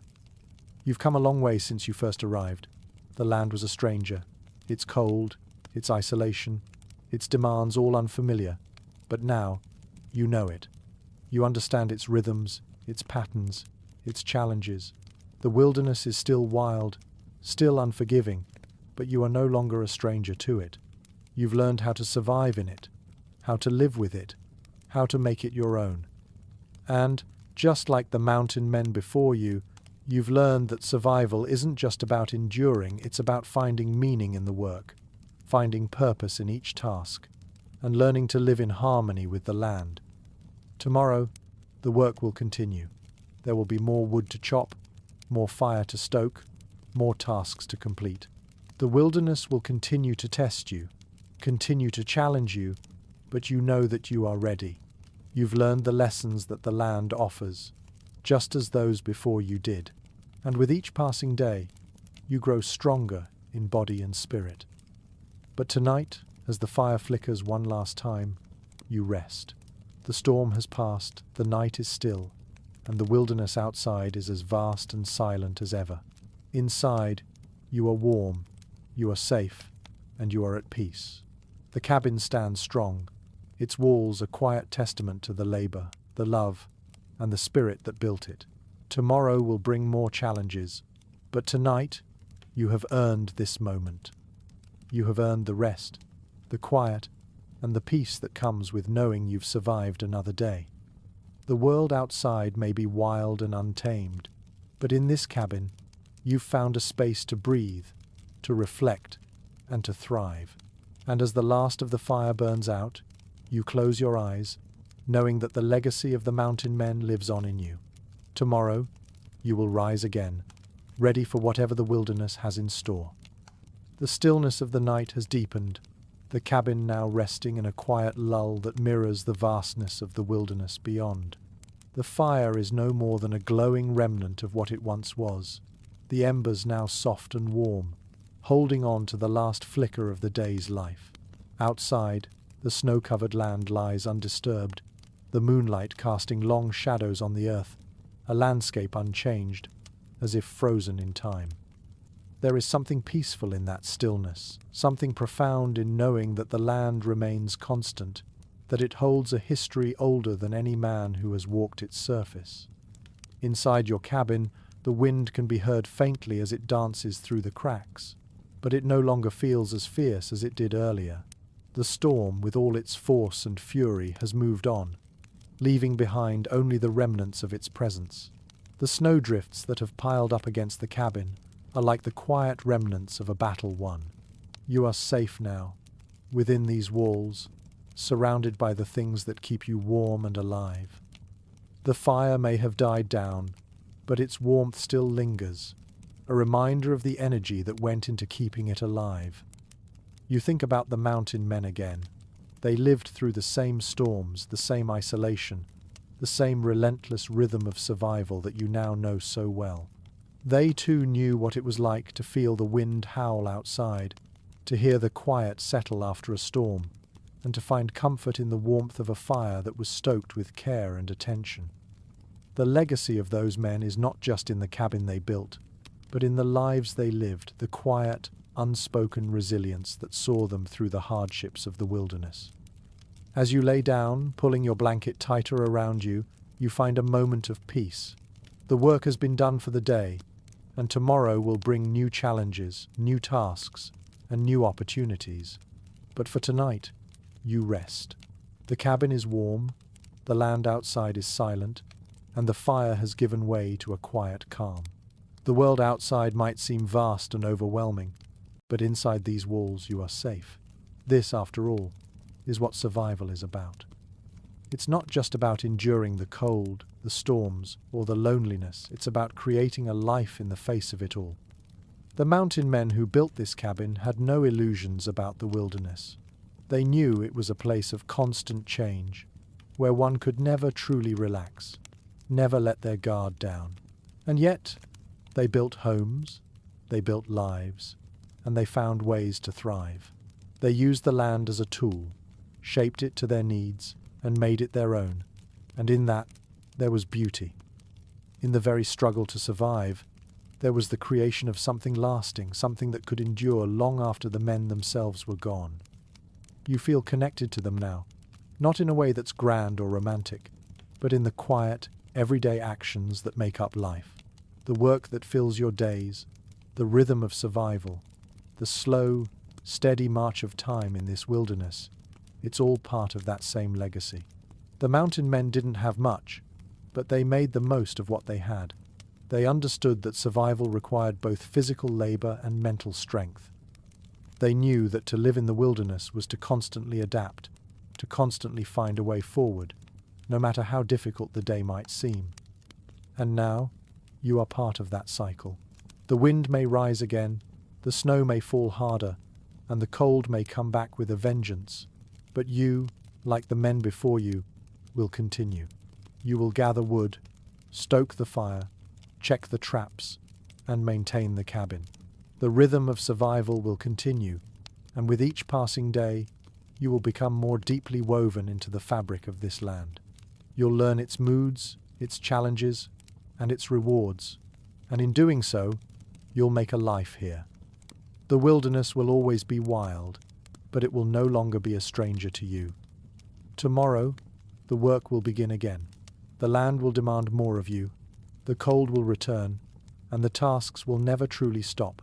But tonight, you are warm. The fire may have burned down, but the warmth it gave you still lingers in the room. The mountain men who built this cabin would have known this moment, the quiet peace that comes after the work of the day is done. The wilderness will never be fully tamed, but it can be lived with, respected, and understood. And as you drift off to sleep, you know that you have done your part in this great, ongoing cycle of survival. The storm has passed, the night is still, and you, like the men who came before you, are part of the land, part of the cabin, and part of the unbroken thread of resilience that runs through this wilderness. The quiet of the night deepens as you awaken to the soft glow of early morning light spilling through the cabin's small window. The wind outside has returned to a gentle whisper, and the snow-covered world appears untouched, as if the land itself is holding its breath. The fire, though nearly out, still offers some warmth, its embers glowing faintly in the hearth. The cabin feels cozy, safe an anchor in the otherwise wild, untamed landscape. As you stretch, feeling the remnants of the night's rest settle into your bones, you pause to listen. The wilderness outside is both tranquil and vast, its silence only broken by the occasional shift of snow on the roof or the soft creak of the cabin. The peace feels hard-earned, a product of the steady rhythm of life that you've come to know over these past days. Every log you've chopped, every trap you've set, and every meal you've prepared is now a part of the fabric of your existence here. The mountain men who lived in this cabin knew the value of this quiet. They knew that amid the challenges of the wilderness, there would be moments like this, moments of peace earned through hard work, resilience, and an understanding of the land. You move slowly, deliberately, feeling the cool air of the cabin against your skin. The first task of the day awaits. The fire must be stoked, the traps checked, and more firewood gathered. The cabin, though warm, requires constant attention. The elements do not relent. The wind continues to press against the walls, and the cold seeks every opportunity to creep inside. But you are prepared. The tasks are familiar, a part of your daily rhythm. Like the men before you, you've come to understand that the work is not just a means to an end. It's a vital part of this life, a constant reminder that survival requires effort and care. The fire is quickly rekindled, and its warmth begins to spread through the cabin. You gather your tools and head outside, the cold immediately biting at your skin. But the sensation is not unfamiliar. The cold is part of the land, and though it is harsh, it is also beautiful in its quiet, crystalline clarity. The snow crunches beneath your boots as you make your way toward the traps, and the world around you is still silent, save for the occasional rustle of the wind in the trees. There is something peaceful about this, about moving through the land with purpose, knowing that each step brings you closer to maintaining the life you've built here. As you check the traps, you find them empty once more, but this too is part of the rhythm. The wilderness does not yield its bounty easily. It requires patience, persistence, and a deep understanding of its cycles. The mountain men who lived here before you understood this. They knew that not every trap would catch its prey, not every hunt would be successful, but they also knew that each failure was just a step toward the next success. They worked with the land, respected its rhythms, and adapted when things didn't go as planned. In this, they found strength. You continue to check the traps, moving methodically, your breath steaming in the cold air. The world feels large, expansive, and yet there is a sense of intimacy in it. The land is vast, but as you move through it, it becomes familiar. Each tree, each patch of snow, each drift of wind becomes a part of your world. The mountain men knew this feeling well. They lived in the land, learned its secrets, and in doing so became a part of it. They understood that the wilderness would always be wild, always unpredictable, but that survival in it wasn't about control, it was about living alongside it. As you gather firewood and make your way back to the cabin, you feel the weight of the day's work settling in. The fire will burn steady again, the cabin will remain warm, and the wilderness will continue to challenge you. But you have learned, as the men before you did, that survival isn't just about fighting the land, it's about adapting to it, living with it, and understanding that each day is both a victory and a learning experience. You've learned to respect the land, and in return, it has taught you how to survive in it. Back inside, the warmth of the fire wraps around you, and you pause for a moment, taking it all in. The work, the cold, the rhythm of life in the wilderness, it's all part of the story that the mountain men began. The cabin they built, the fire they tended, the land they worked with, it all lives on in you now. Tomorrow, the work will continue. The tasks will be the same. But each day, you grow more deeply connected to this place, more fully immersed in the rhythms of survival. The wilderness is vast, but you have found your place within it. Like the mountain men, you are part of the land, part of its ongoing story of resilience, of adaptation, and of survival.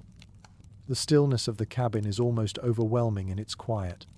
The fire now burns steadily, its warmth wrapping the room in a soft embrace. The tasks of the day are done. Firewood has been gathered, the traps checked, the cabin maintained. Outside, the landscape remains pristine, untouched by the rush of human activity. The snow blankets the world in a soft white silence, and the wilderness once again reveals its timeless beauty. The moonlight catches the snowflakes, scattering them across the landscape like glitter, a soft, ethereal glow over the world. It is in moments like this, when the day's work has been completed and the world outside is peaceful, that you feel truly connected to this land. You sit by the fire, the warmth now soaking deep into your bones, and you let the quiet of the night fill you. The mountain men who lived here before you would have felt this same peace, the peace that comes from knowing that the work of survival is constant, that the challenges are never truly over, but that in each completed task there is satisfaction, there is relief. The knowledge that, no matter how difficult the wilderness may be, you have the strength to face it. You have the fire to warm you, the cabin to shelter you, and the land to sustain you. But it wasn't always this way. The first days, the first months, must have been filled with uncertainty and struggle. The wilderness was unfamiliar, unforgiving. The cold must have been sharper, the isolation more profound. Yet, the mountain men didn't turn away from the challenge. They faced it head-on, day after day. They built their homes not just for protection from the elements, but as symbols of their determination, their resilience. Every log stacked, every stone laid, was a testament to their unwavering spirit. They knew that survival wasn't about escaping the wilderness. It was about becoming a part of it, adapting to it, living alongside it. You are living that same truth now. The land has tested you, just as it tested them, but you have endured. The work is never-ending, the days filled with labor, the storms unyielding in their power. But tonight, as you sit by the fire, you feel the weight of that effort, the effort of every log chopped, every trap set, every meal prepared, every gap in the cabin sealed. It is the quiet victory of survival, of thriving in a place that offers little comfort. The mountain men built these cabins not just to survive, but to live. And now, as you sit here, you realize that you too are part of their legacy. The wilderness continues to shape you, to teach you the value of each small victory, each moment of peace earned by hard work. There are no shortcuts here. The land gives only what you earn from it. The mountain men knew this better than anyone. They didn't seek comfort, they didn't seek ease. They sought survival, and in doing so, they built a life that was meaningful, a life that was connected to the very land they inhabited, and in their work, they found purpose. As the fire burns low, and the embers flicker softly in the hearth, you think about the future. The work will continue tomorrow, just as it did for the men who lived here before you. There will always be more firewood to chop, more tasks to complete, more storms to weather. But in each of these moments, there is a quiet beauty. There is a sense of accomplishment that comes with living in harmony with the land, of finding your place in the world and making it your own. The land may be wild, untamed, but in this cabin, in this life, you have made it your home. And with that understanding, The weight of the day lifts from your shoulders. The work is hard, but it is good. You have learned to live with the land, to adapt, to thrive. You are part of a story that has been unfolding for generations, one of resilience, survival, and the quiet strength that comes from living in the wilderness. The mountain men who built this cabin before you are no longer here, but their spirit lives on in the work you do, in the way you have learned to thrive in a place that tests you at every turn. The night deepens, and the fire dies down to a soft, glowing warmth. The world outside is still, the wilderness silent under its blanket of snow. The cabin stands firm, the walls strong, the hearth warm. You close your eyes, letting the quiet settle over you, knowing that tomorrow will bring new challenges, but for tonight, there is peace. And in this peace, you are reminded that you are part of something much larger than yourself, a part of the enduring legacy of the mountain men, a legacy of strength, survival, and resilience. As you drift into sleep, the world outside remains untouched, and inside, the cabin holds its quiet promise that as long as you have the strength to endure, the land will continue to provide. And tomorrow, you will rise again to meet it.